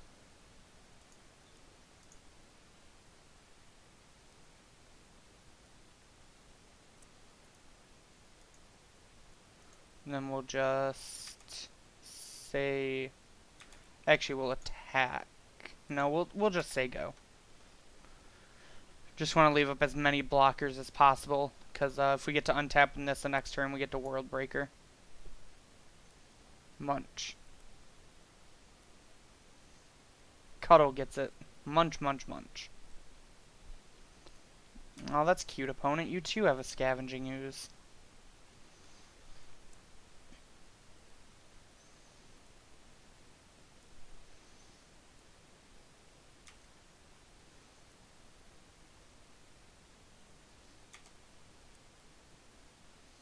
Alright, end of turn. Don't think we're gonna do anything. 7, 8, 9, 10, 11, 12. Wow, what an amount of mana. So let's Cavalier. Put a forest into play. We unfortunately tapped our blue source, so we can't Uro. Creature, Planeswalker, Land, Sorcery. We do get to cast this Traverse, though. Oh, but then they just get to eat our graveyard in response, actually. Yeah, kind of unfortunate that, I shouldn't have tapped this blue source. That was a mistake.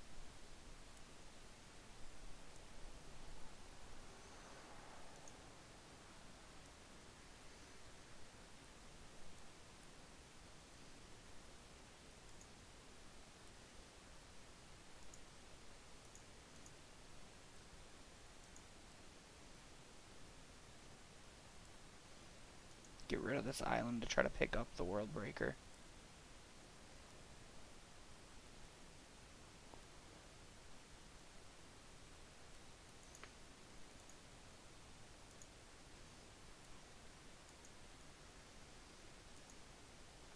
Yeah, I kinda did this bad, unfortunately.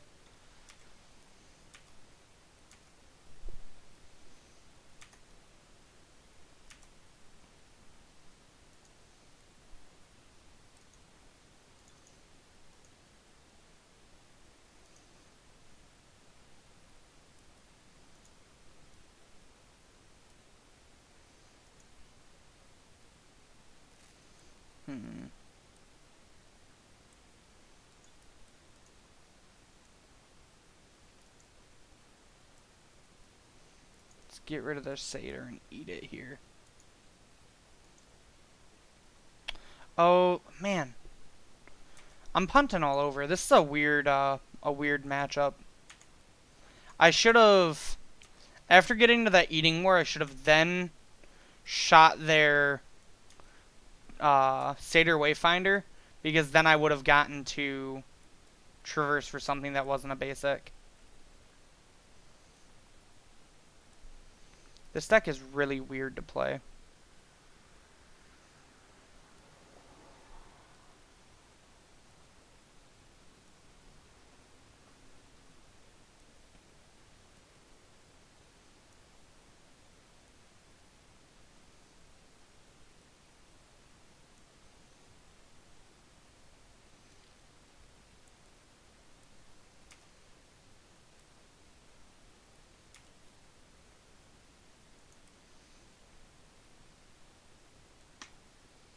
Opponent takes the Fabled Passage.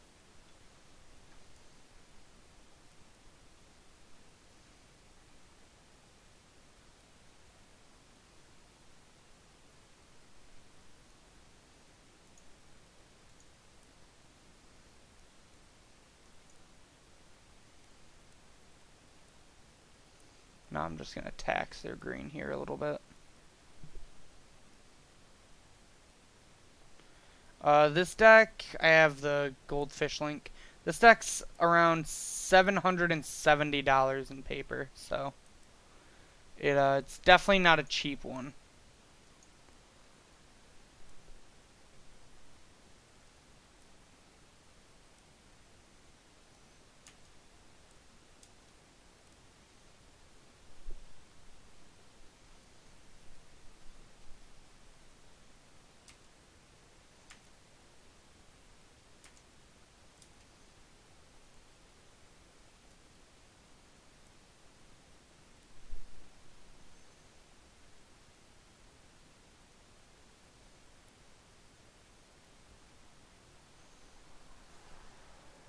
Opponent's thinking about what to do with their green right now. They eat my Nissa.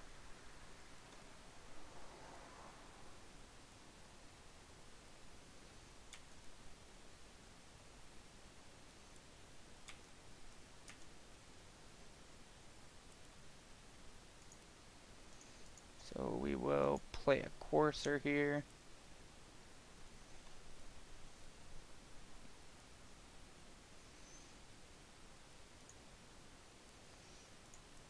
We'll then attempt to eat their Satyr Wayfinder.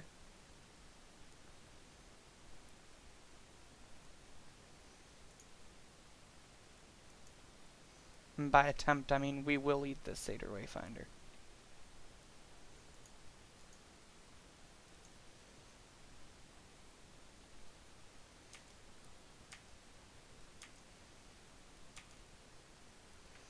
So 1, 2, 3, 4. 1, 2, 3, 4, 5, 6, 7.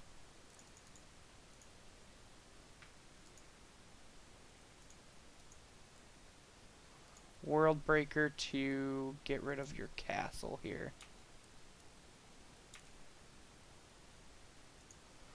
Courser's gonna gain us a life. And then I feel pretty comfortable swinging in for 8.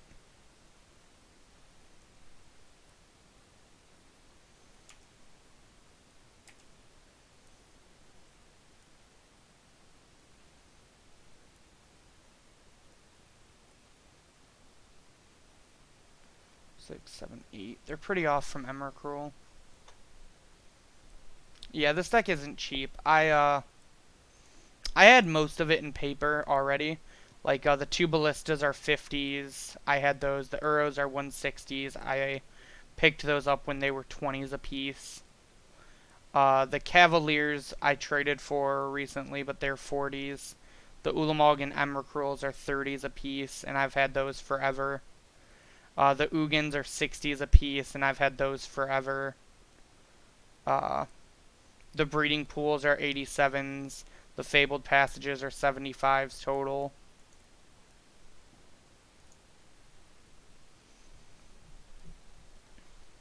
So it's definitely a deck I've been fortunate to already own pretty much the whole deck. It's like the deck our opponent's playing. I know it's also like really up there. Something we were talking about was like how popular their deck would be this weekend, because the price is actually like an inhibitor for playing the deck. Because like yeah, this Sultai Delirium deck the deck my opponent's most likely playing is at $950. These are obviously the paper prices.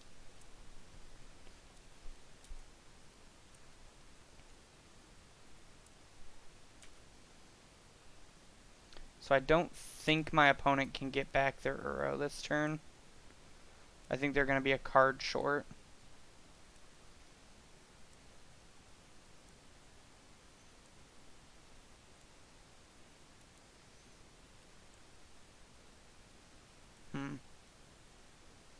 That's unfortunate.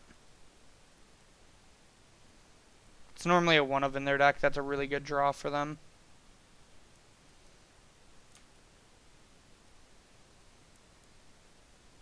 Yeah, messing up that traverse play might actually cost us this game.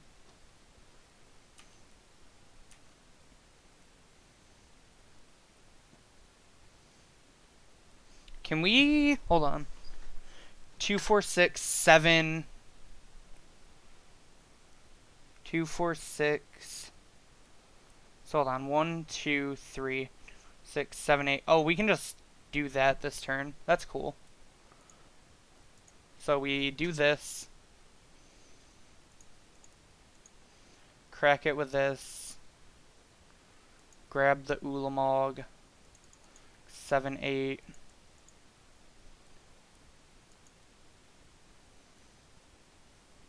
Nine, 10, Ulamog, trigger.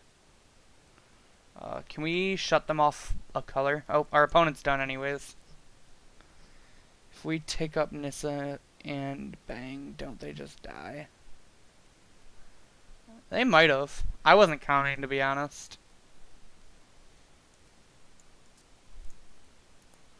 Alright, how do we sideboard here? I wanted to play an Ulamog, because Ulamog's cool.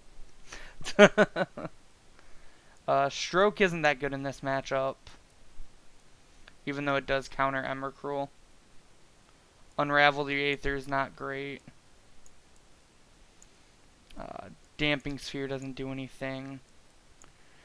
Disputes are okay, but I think they're too cute. Same with Obstructionist.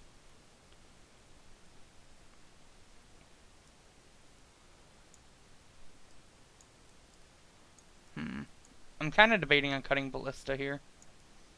Maybe we trim one. I think Growth Spiral can go.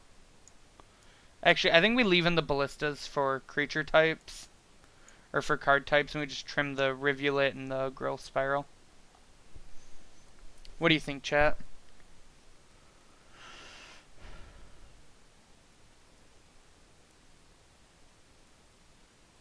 Yeah, that would in fact be lethal. Exactly. Sometimes you just have to cast an Ulamog, you know? I think this is how we want to sideboard. We want to become a little more of a ramp deck than a traverse deck against them, because like just going bigger is how we beat them.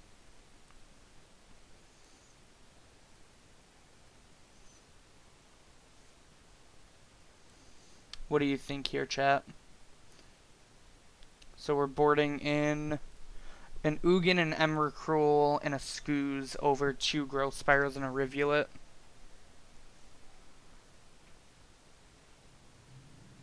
I think I took out Grazer actually against this deck now that I remember.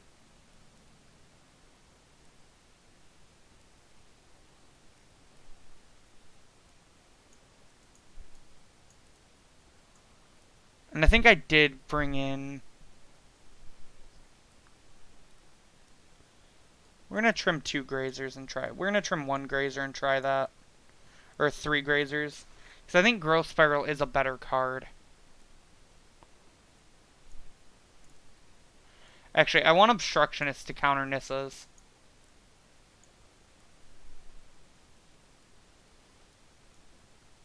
Maybe just 2. We'll bring it all on only 1 Growth Spiral. Because Obstructionist can counter Emrakul triggers, and I think Emrakul is how you win this matchup.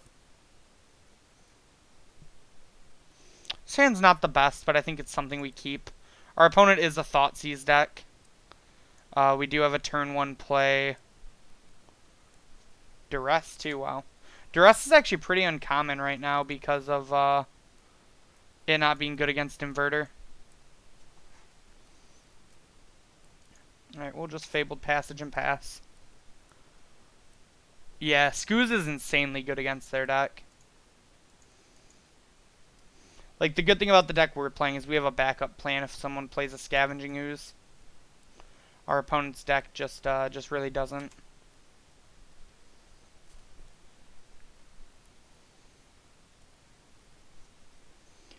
Taker, Courser of Crewfix, Mystical Dispute, and they have a Breeding Pool in hand. We drew an Emrakul. We'll play this and pass. So we're hoping to rattle off a couple lands here. If we draw like 2 lands off the top of our deck, I think we're in business.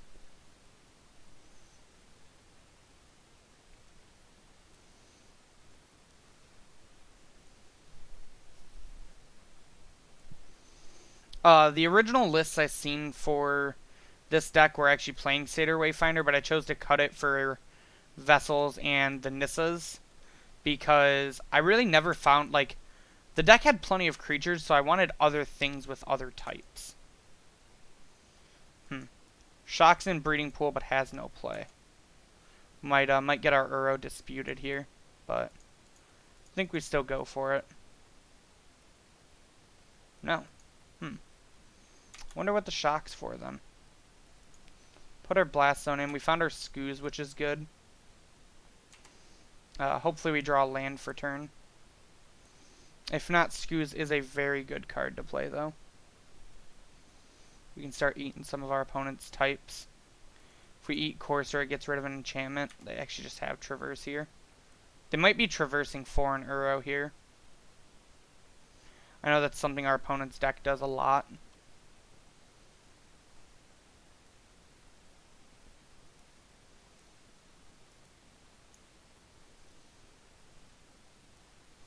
Fabled Passage, so they just want to make a land drop.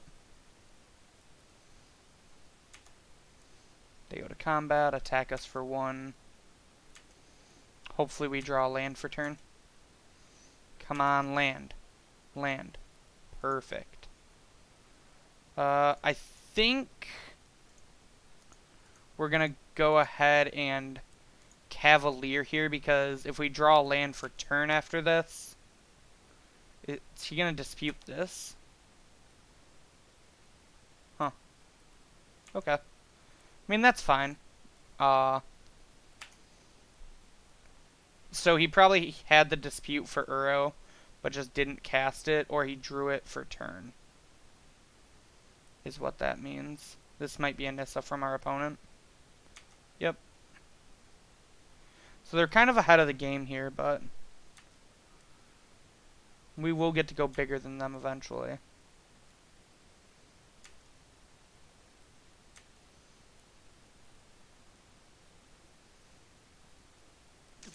And they had a Thoughtseize. That's pretty good for them.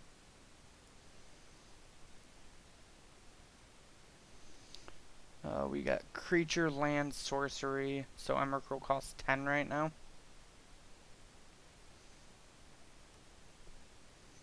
Can see merit to the opponent taking either Skoos or Nissa. They go with the Nissa, which seems like the more powerful card for sure. We draw an Obstructionist. Okay.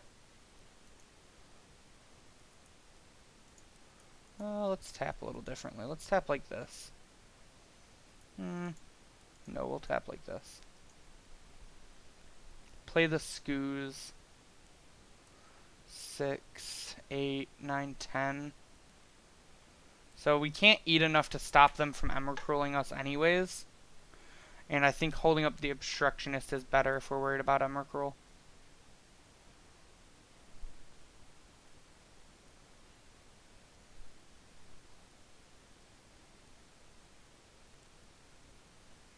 Vivian Reed from the opponent.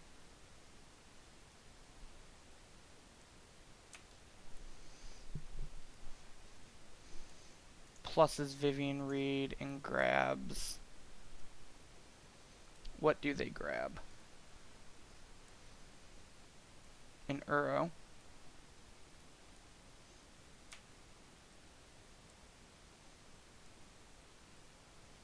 Pluses up to maybe play the Uro? No. Gonna wait until they can play it plus bring it back. Makes a lot of sense.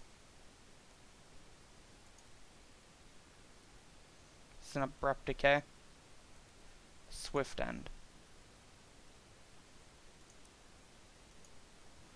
So we unfortunately can't counter that, but we can eat their Courser here. Then they have a bunch of sorceries, 2 instants. We can eat their other creature here.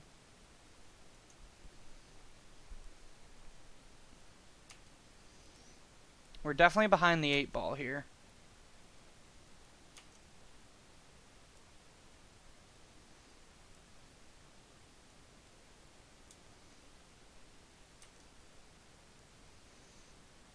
We got Sorcery, land, creature, planeswalker. Cost 9.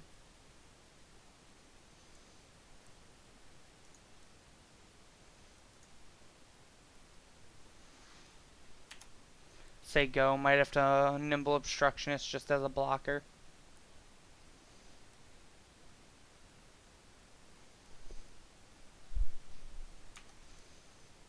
You got it, opponent.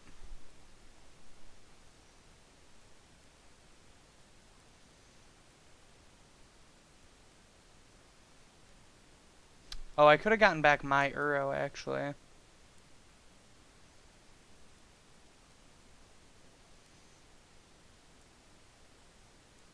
That was probably the play.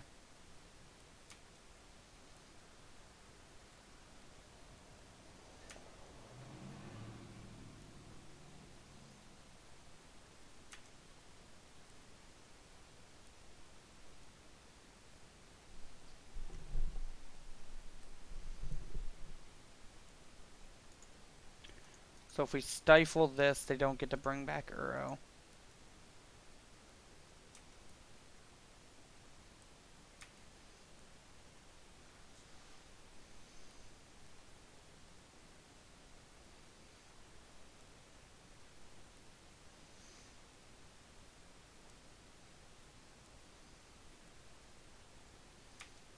So we bring 1, 2, 3,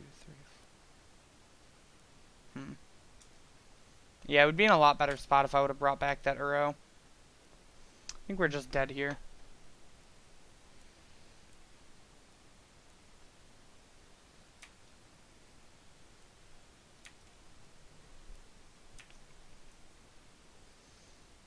Yeah.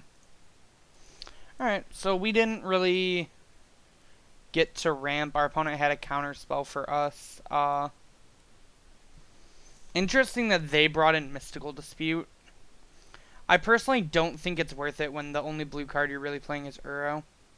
Uro's very powerful, but it is recursive, so you're not getting the max value for it.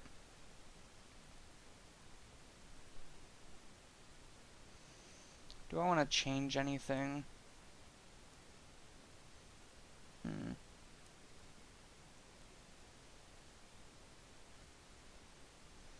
I don't think so. I think we're pretty happy with this.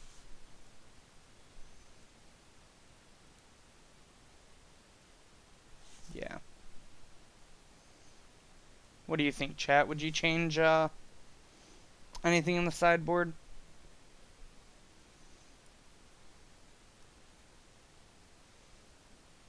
I think we just kind of need to get off our feet a little better. Or we need to have like earlier things to play.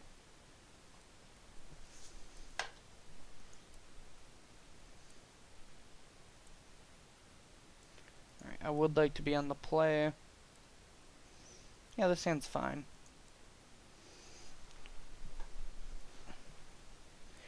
We have Grapple and then Vessel or Uro on 3.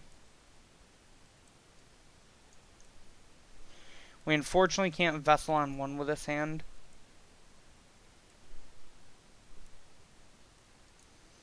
So we'll Castle Pass. Our opponent did mulligan. Leads on a Fabled Passage for a swamp. We will Yavimaya Coast and pass. Our opponent might Thoughtseize us here. If they do, we're definitely going to cast this Grapple. Yep. Kind of want to hit a land here anyways. Hey, give me that back. We did hit the land, so we'll take that. And then let this Thoughtseize resolve. Choice really for our opponent, I think, is between Uro and Vessel.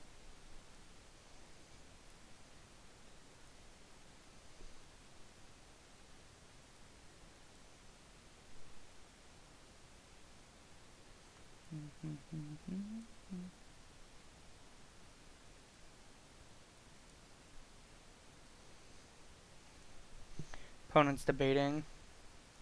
Not quite sure what the correct choice is here. Can see merit to both. Really? So they're just saying, I can't beat Ulamog, so I'll take Ulamog. Well, we will go ahead and cast an arrow then. Put this Garen Brig into play. And play the Vessel and say go. Next turn we dig for a blue source and plan to... Oh no, wait, we can't do both actually. Creature, instant... We only have 2 types too. Oh, they took it anyways. And then they play their own Satyr Wayfinder. Which finds them... debating between 3 lands here. They choose to take the Botanical Sanctum. We've got the hiccups there.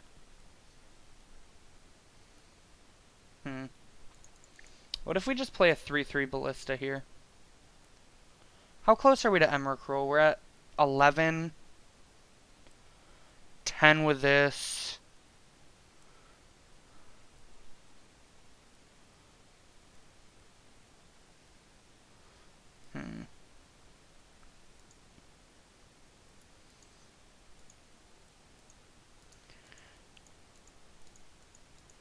I think we're gonna hold the Vessel for a turn. And we'll just play a big Ballista and say go.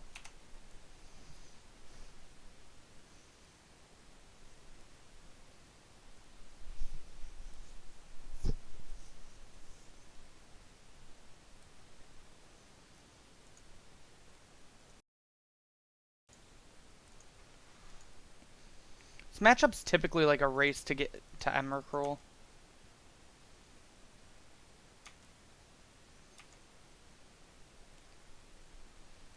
Alright, we draw a Vessel. So we'll crack our Vessel. Just take a Fabled Passage here. Play it. Play the Vessel. Go to combat. We'll attack for 3 here.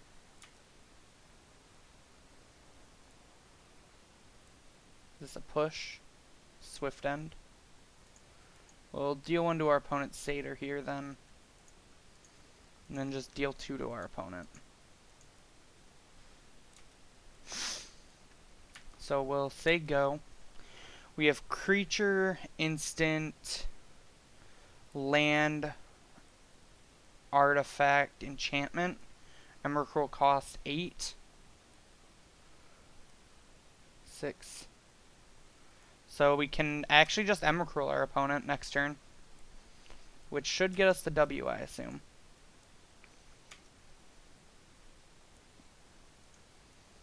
Opponent attacks us for 3. And then casts a Satyr Wayfinder. We'll crack this because we want an island.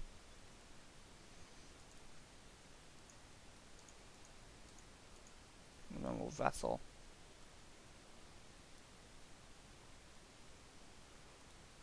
One, 2, 3, 4, 6, 7, 8. We have creature, instant, enchantment, land, artifact. 13, 12, 11, 10, 9, 8. 1, 2, 3, 4 is 6, 7, so we need a land.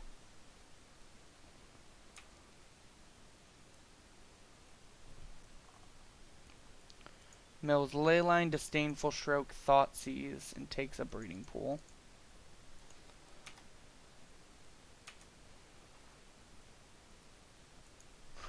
That's pretty good. We'll grab another island here.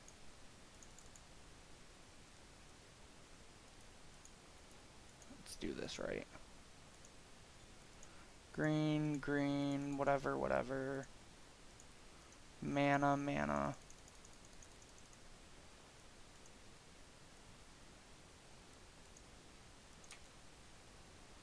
And I'll take your next turn if you don't mind, opponent.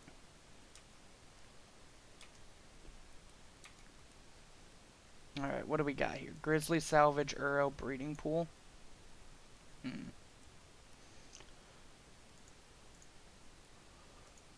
Well, let's go ahead and Grizzly Salvage for our opponent.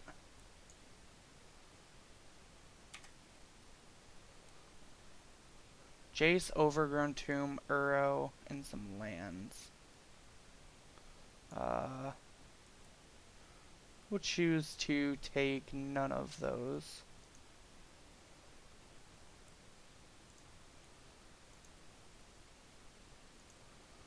Then we'll cast this Uro.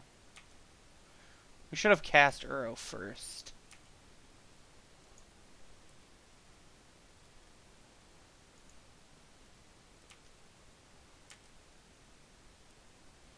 I'll choose not to put a land into play.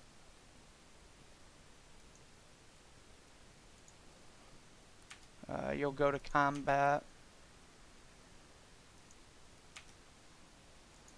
You'll attack with your land. I'll block. Wow, Emrakul is a really annoying card. And then it'll be your turn, opponent. Where I know you have Breeding Pool and Uro in hand.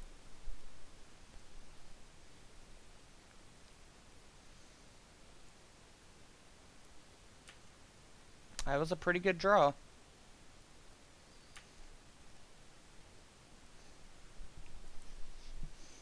Too bad we have another one, opponent.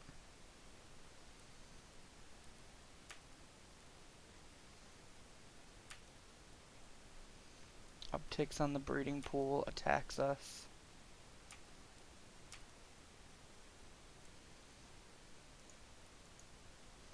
So we know their last card in hand is Uro. They're going to get an Uro back. Which means we actually get to get rid of their Uros on their turn.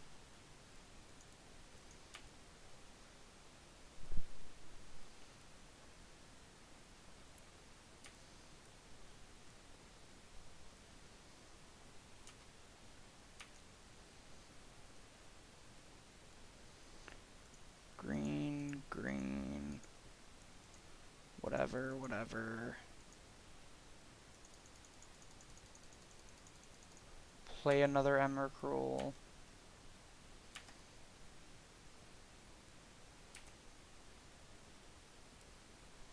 Alright, so we will blue, green, not that. Blue, green. One.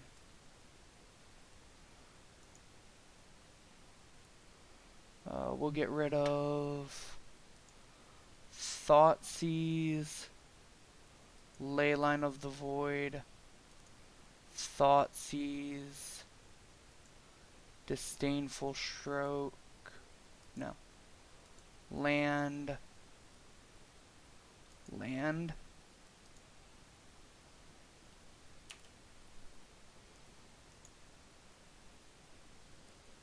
we'll keep the Summoning Sick one. It doesn't actually matter.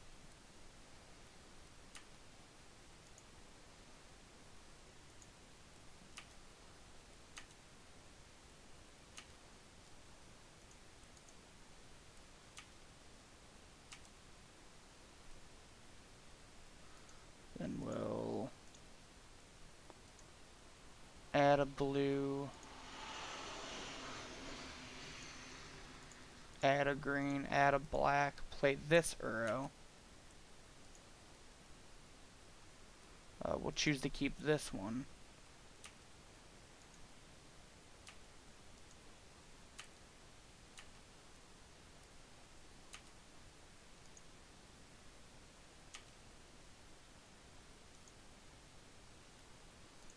We'll tick up on your Breeding Pool. Go to combat. You'll attack your Breeding Pool in. I'll block it with Emrakul.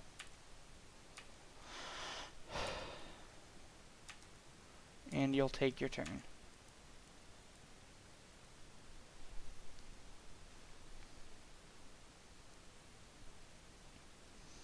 We are trying our damnedest to win this game.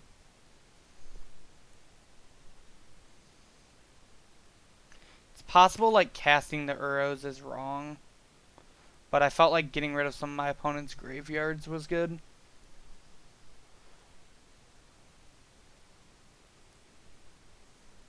Eight, 9. Yeah, like I don't actually think they can Uro us here. Or I don't think they can Emrakul us here.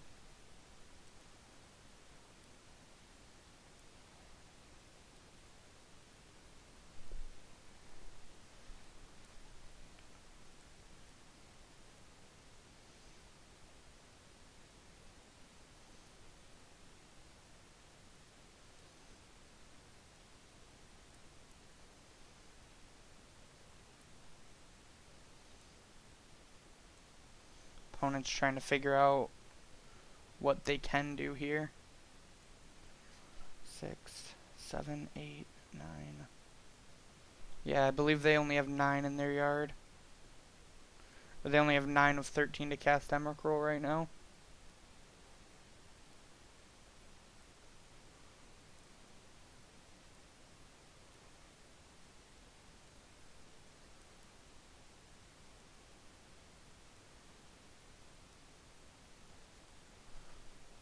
Yep, you have a tireless tracker.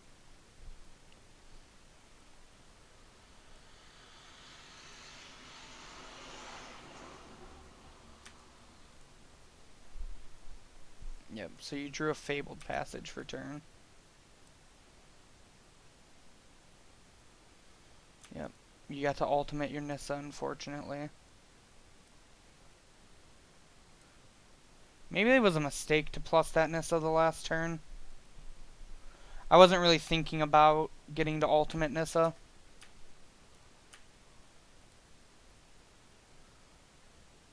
Yeah, I think I screwed up, actually.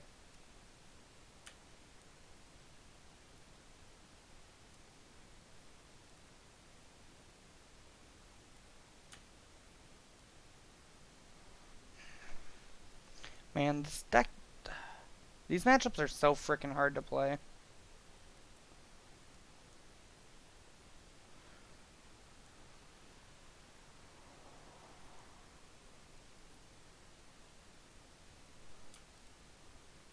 They unfortunately got to ultimate it because I was dumb.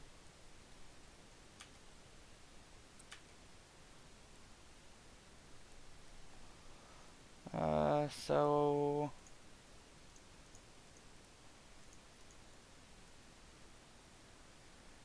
We... Courser... Play our land... Tapped...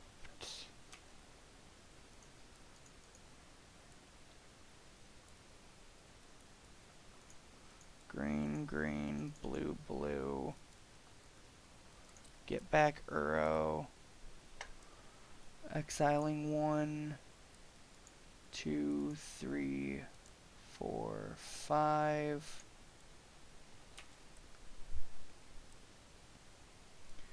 Yeah, I didn't realize she was at ult either. It's like a pretty bad punt on my end too.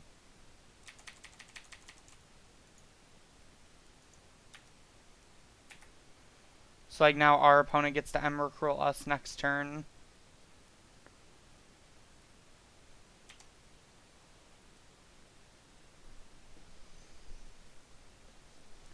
Like if my opponent didn't get to ultimate Emrakul there, or didn't get to ultimate Nissa there, I think we like can easily win this game. But like there's a clock and I'm trying to work with an Emrakul, so.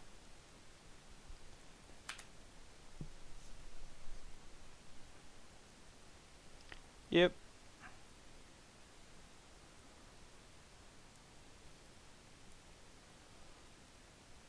So I was like supposed to cast the Uro from hand, not the one from the graveyard. Not plus Nissa, run my opponent's breeding pool into me. And then we're like massively ahead. Because the next turn we attack, they plus their Nissa, we kill the Vivian, we stifle the Nissa trigger. And then I like think we don't lose this game from there.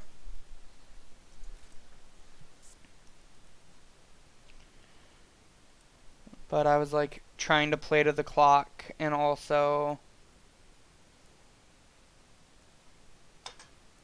like trying to work through everything. Emrakul is like by far one of the hardest cards to play that they've ever printed in my opinion.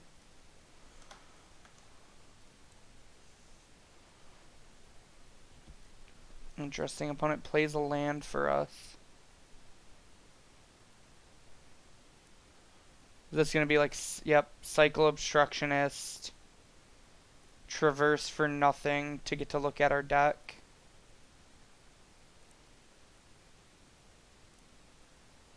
And then probably Cavalier with no take.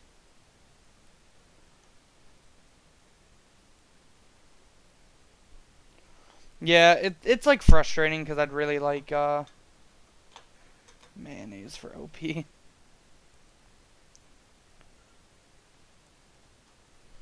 I'm like trying to obviously like play well because if we won this game, we get to go to a match 5 to potentially like make our money back for the league. Like this deck is so like it's not easy like everyone thinks it would be. Are they just casting Ballista here? Interesting.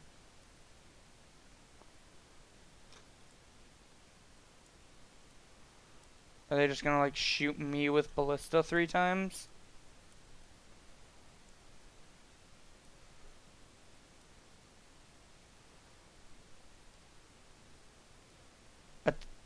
Attacking with Uro is real bad, right?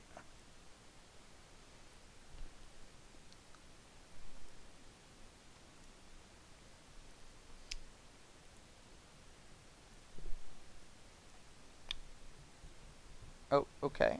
Oh, got it. Use my Ballista in their, use my Ballista to kill Uro because the land's indestructible. Emrakul's trade.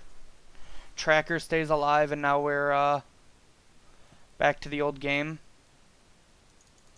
Alright, so 1, 2, 3, 4, 5. Nissa. 1, 2, 6 green. Cavalier.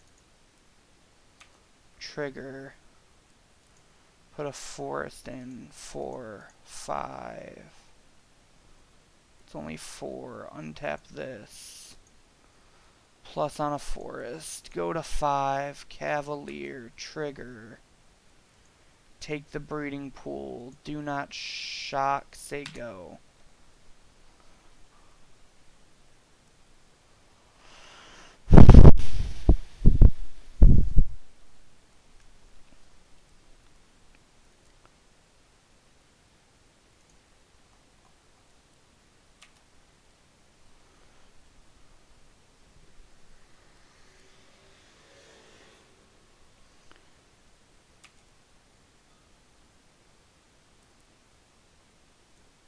Jace doesn't really have any good targets. Courser is fine. I guess I can F6 here because it'll give me blocking privileges. Well, my hope is like he eventually has to do something about blue, green, green, Uro.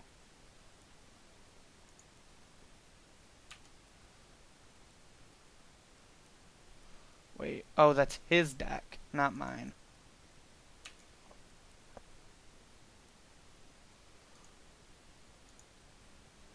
plus on a forest. 1, 2, 3, 4, 5. Play another Nissa. Keep this one. Blue, green, blue, green. Cast an Uro. Getting rid of land, land, land. Land. Grapple. Sure.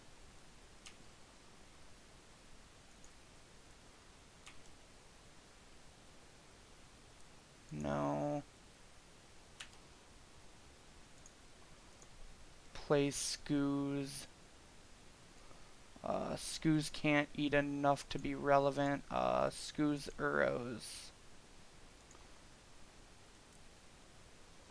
Skoos Uro. Get out of here. Get out of here. Skoos Uro. Skoos Emrakul. Pass.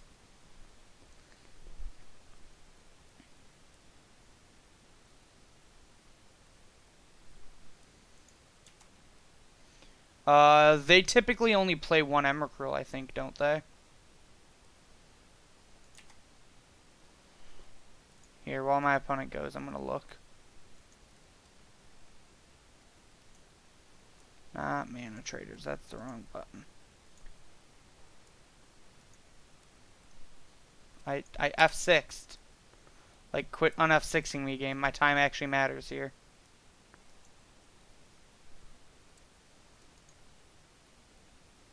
Yeah, they normally only play one.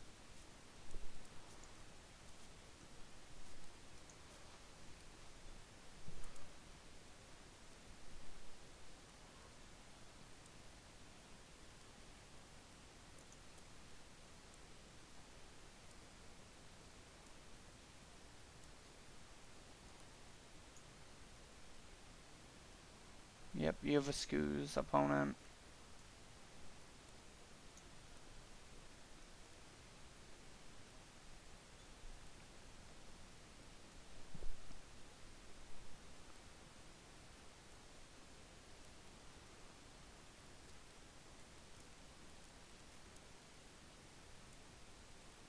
We draw Blast Zone, go to combat,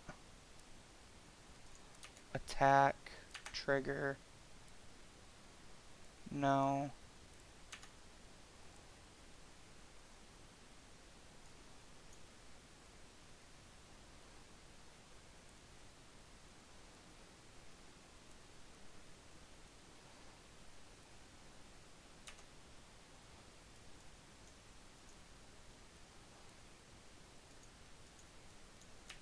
I don't know how to change blockers, and I don't really care.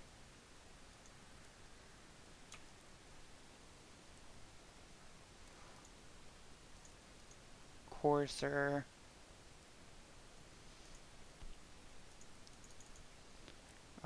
Say go.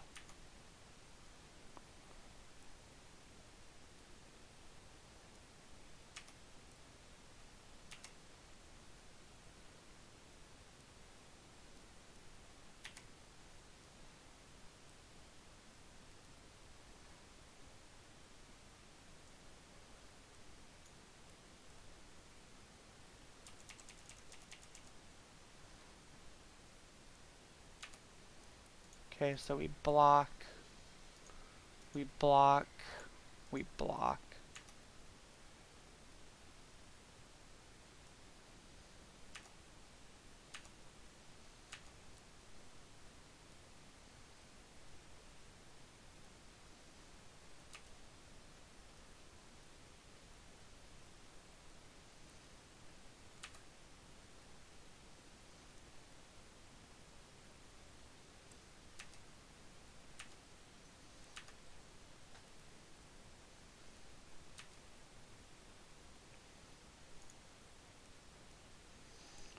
One's gonna attempt to grab Ulamog. The other one's gonna attempt to grab Emrakul.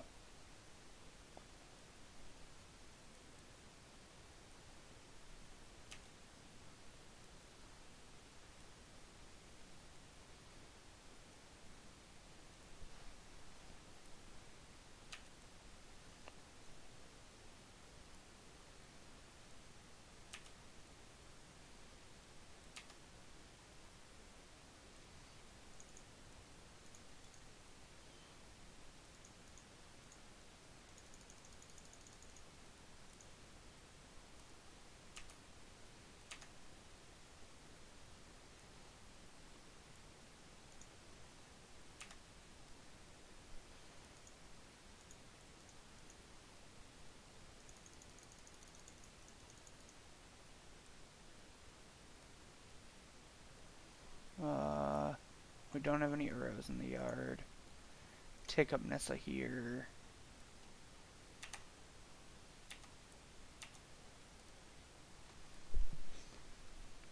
Yeah, I think we're winning off the clock here.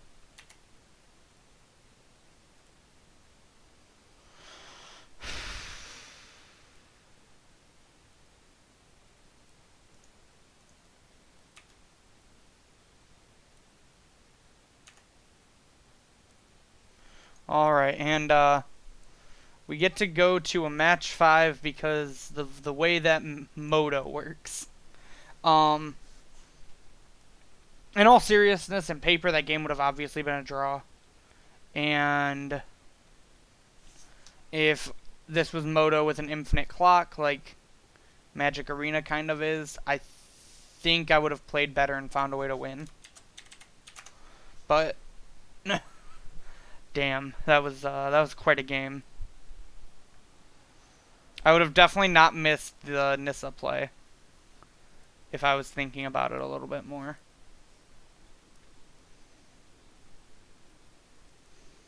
Alright, we're against Rusty Gates for our winning in.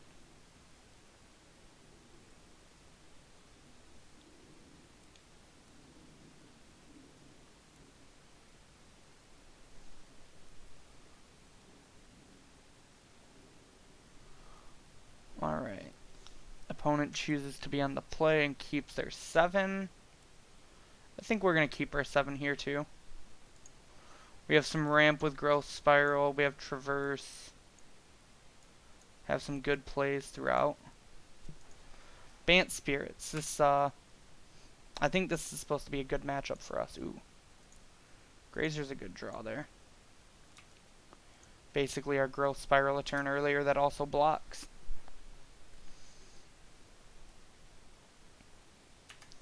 Another Mausoleum Wander.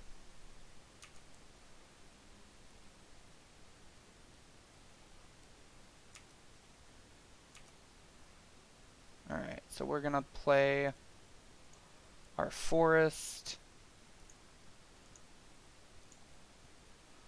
And then we're gonna go for a growth spiral here.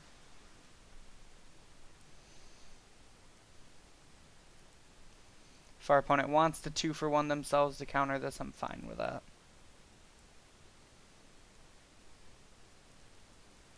Put a Fabled Passage into play. Then we'll attempt a traverse, which resolves immediately, and we'll grab a forest. And say go.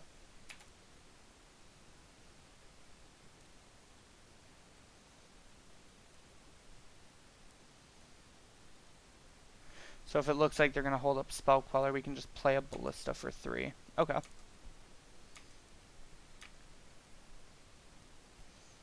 So we're going to take 6 here and then just shoot that down with a Ballista. Grab an island here.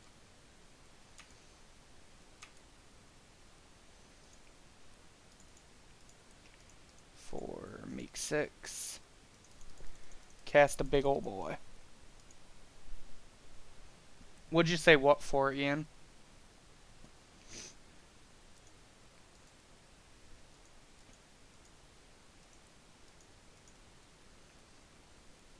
We're going to shoot the Lord down immediately because of Collected Company. I don't want them to just like play 4th land for company and then another Mausoleum Wander. You got it. And then be able to just keep their Lord in play by companying into another Lord. What were you summoned by?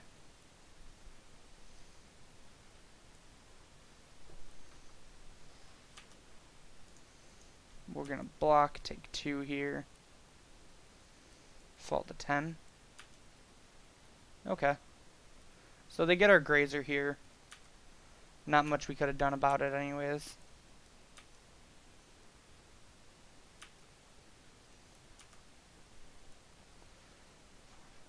Okay, that's a pretty good draw. White, blue, blue, white, white, green, green. Their mana base is perfect. Grab another island here.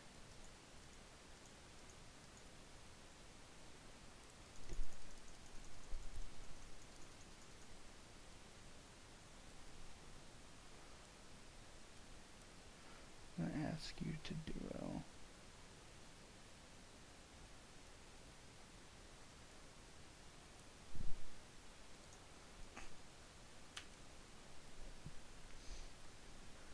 For those of you wondering what's getting talked about in chat right now, me and my friends also play League of Legends.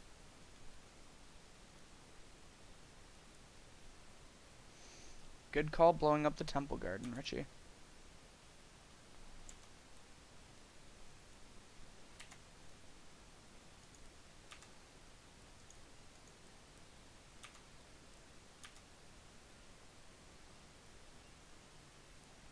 Alright. Land. Man, we really need to hit a land there. I think Uro still keeps us alive, though. So we Uro. Hopefully we draw land here and we can get Uro back. Land. Papa needs a land. That's not a land. Well, that is pretty good here.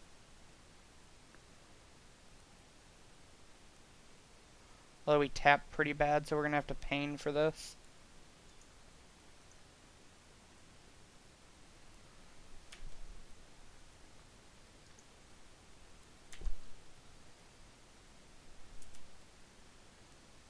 What'd you end up getting placed, Ian?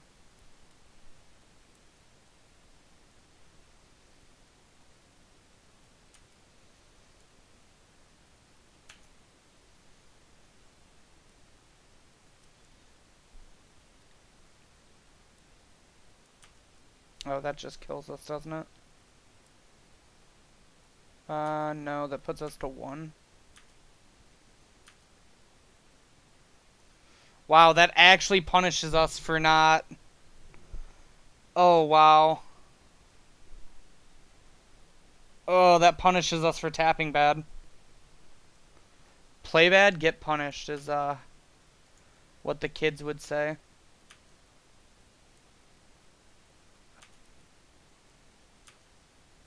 Please give me a land off the top.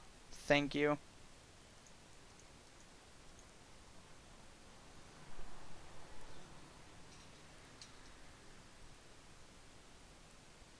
Oh wait, I think we're still dead.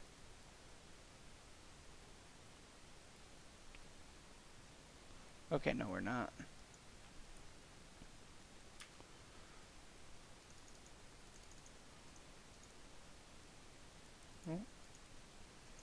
Let's do this the right way. We should get to kill an extra thing, but I misplayed, so we don't get to.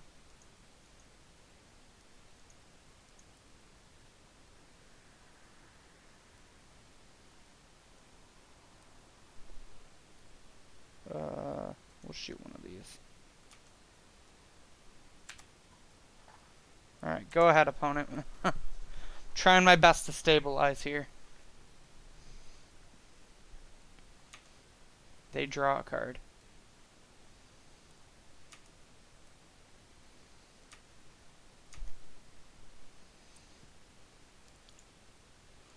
Blue, blue, green, green. Get rid of land, land, land, land, and grazer.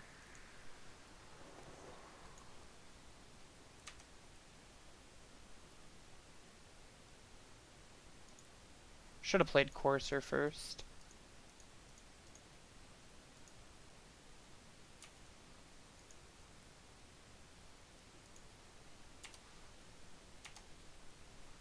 Alright, hopefully we were able to stabilize.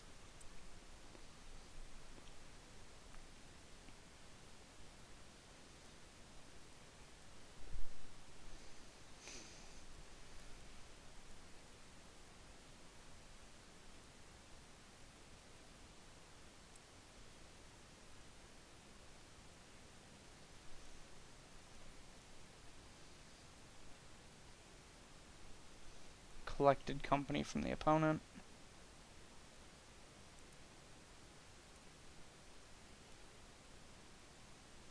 And a Mawswander, Selfless Spirit.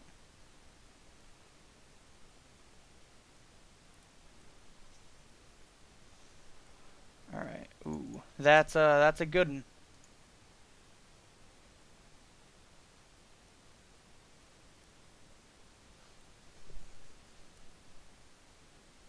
I didn't play Courser first because I realized it was a mistake after I did it. That's the best answer I can give you. Alright. Managed to pull that game out even with some slight misplays. Alright. So, we don't want Stroke in this matchup because it only counters company.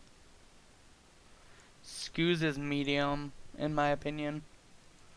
Unravel the Aether is not good. Growth Spiral and Damping Sphere aren't good because we really want to try to be unspellquellerable. Dispute and Obstructionist I think are good because Obstructionist is a blocker and Dispute can counter things.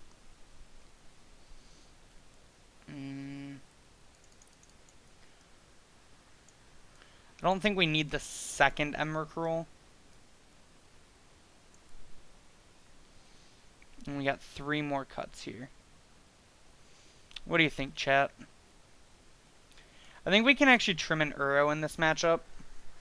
It gets spell quellered and it's just kind of awkward. I mean, we probably just like take out the coursers too. We just want to try to be a little more of a ramp deck, I think. With some good interaction.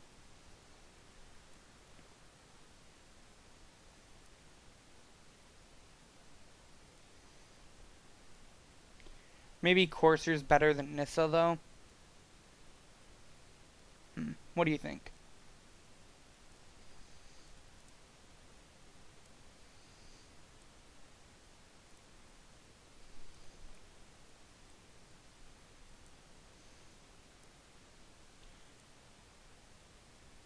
Is the second Emrakul worth bringing in, maybe?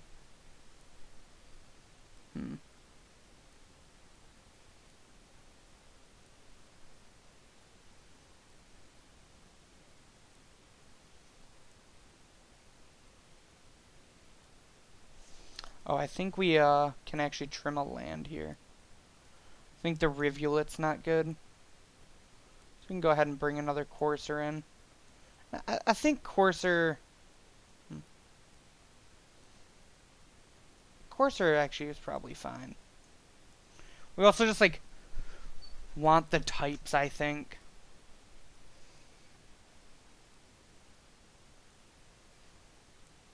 Yeah.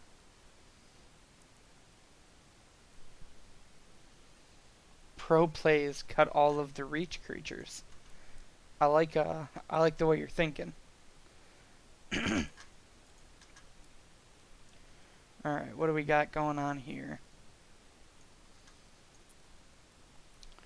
So we traverse on one. Or no, we tap land, traverse for forest. Then we Uro. I actually think this hand's a keep. This hand's pretty likely to be able to turn for a Cavalier of Thorns, which is pretty good against them.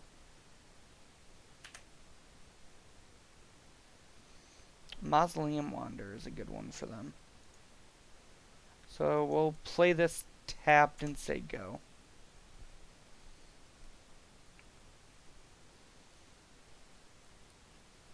They play a Lord. Hit us for 3. We'll go for the Traverse. Maybe they'll counter it. They won't. Grab a forest, play a forest, traverse again for... Yeah, we'll just grab another forest and say go. So now we have plenty of lands in our hand. We just gotta hope not to die.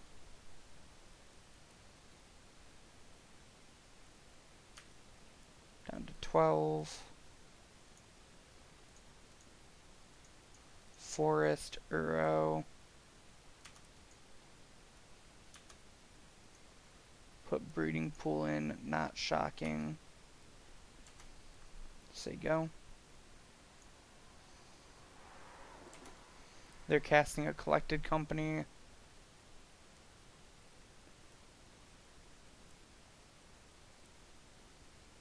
I think we're dead, actually. I think they just had the turn 4. No, we're at 1. But there's nothing we have that gets us back from that. Which, that's like their best draw outside of maybe another Lord. So, what do we want on the play?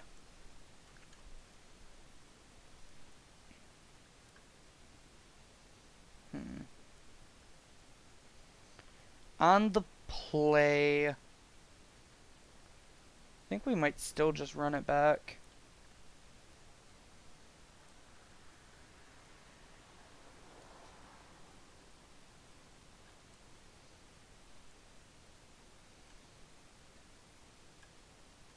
Yeah, I say we run it back. I would like to be on the play. This hand has an Ugin, so I think we're gonna keep it.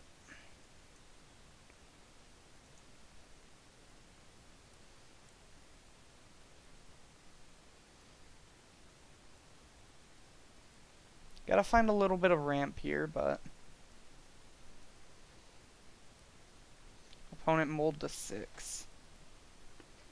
Alright, do we want to lead on Traverse or Vessel here? I think we want to try to draw a land and lead on Vessel. Because any way we look at it, we're not cracking this till turn 3. No 1-drop is pretty good. So we'll go Yavimaya pass. Crack Vessel end of turn.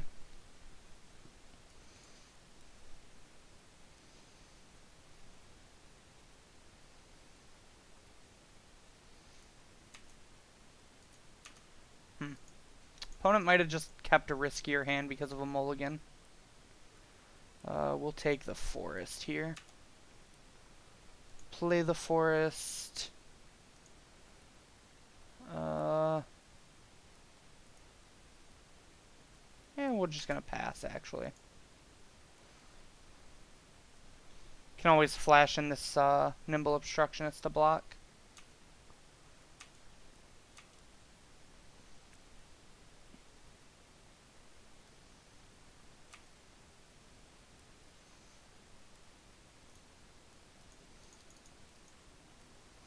You might have actually supposed to have played... Oh, wow. That's Snap Resolves.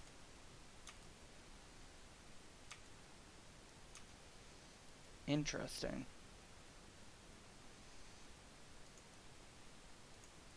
Go ahead and try for a Grazer here.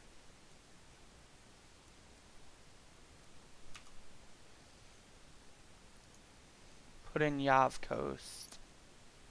Then we'll traverse for a land to make sure we get our land drop for this next turn. Oh wait, we get to look at our whole deck. Wow.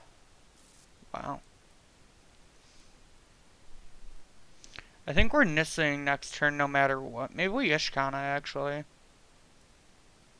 No, I think we want to Nissa. Let's go ahead and grab a Castle Garenbrig.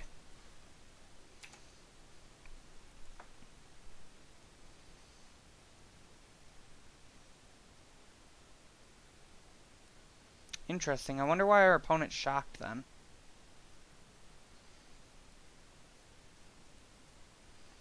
Ah, Brazen Borrower.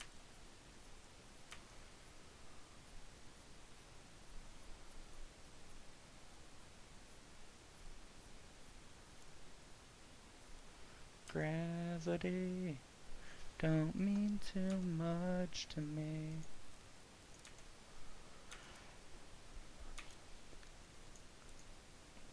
Go ahead and grab... we'll grab an island here. Castle. 1, 2, 3, 4, 5. Play Nissa.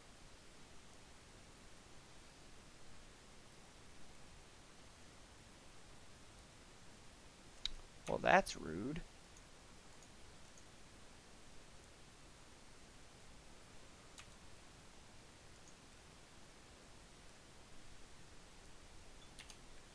We'll say go. Still confused as to why they shocked then. Guess they just might not care about their life totals here.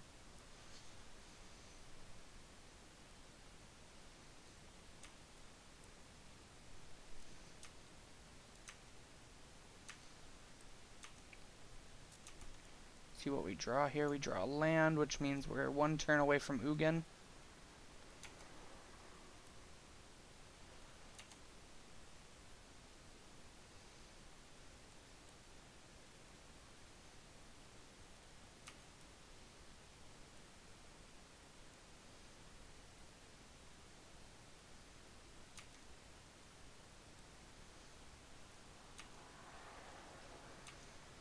Alright, come on, deck. Give me a land off the top.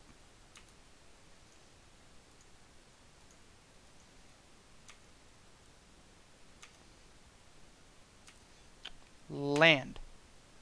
Yeah. Just how we drew it up, boys and girls.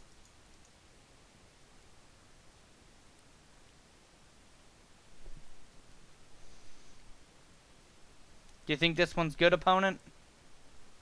Alright, so we managed to 3-2 the league, losing to the 2 combo decks.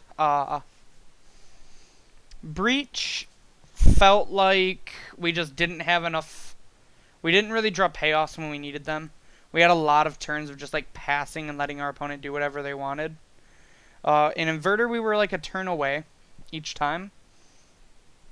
So I still feel pretty confident with this deck. I think Sultai and Spirits are going to be very popular, as well as Mono Red. And I think this deck is very good against them. I think it has pretty good game against Inverter. Like I said, we were always like a turn off from killing them. And Breach, I think, is beatable post sideboard as long as you have a threat and interaction backed up. So thank you for letting me share my current Pioneer deck with you guys. I think that's going to be all for me today, other than hopping back over to momsbasementgames.tcgplayerpro.com so you guys can find all of our links. If you're watching on YouTube, check down in that description box below. You'll be able to find all the links that I'm going to be talking about. But you should also try to tune in live to our Twitch sometime so you can interact like everyone here did today. On top of that, if you guys want to give us a like on Facebook at Mom's Basement Games, give us a follow on Twitter at Mom's Basement MTG, or hop back over to our YouTube channel where you can find the best standard, modern, pioneer, standard, modern, legacy, vintage, commander, pioneer, or draft content that suits you. On top of that, I would super appreciate it if you gave me a follow on Twitter. My Twitter's at RichardTMTG. I talk magic, memes, music, League of Legends, TFT, Legends of Runeterra, anything you really want to talk about, feel free to hit me up. I'm always willing to chat. If you're looking for other forms of social media we're on, you can find us on Instagram at Mom's Basement Games, or you can find me on Instagram at RichieT2196. Alright, and with that, I think I'm going to get off and go get ready for D&D that I'm going to be playing here in about an hour or so. So, hope you all have a wonderful weekend, and I'll see any of you in Indy that will be there. Bye.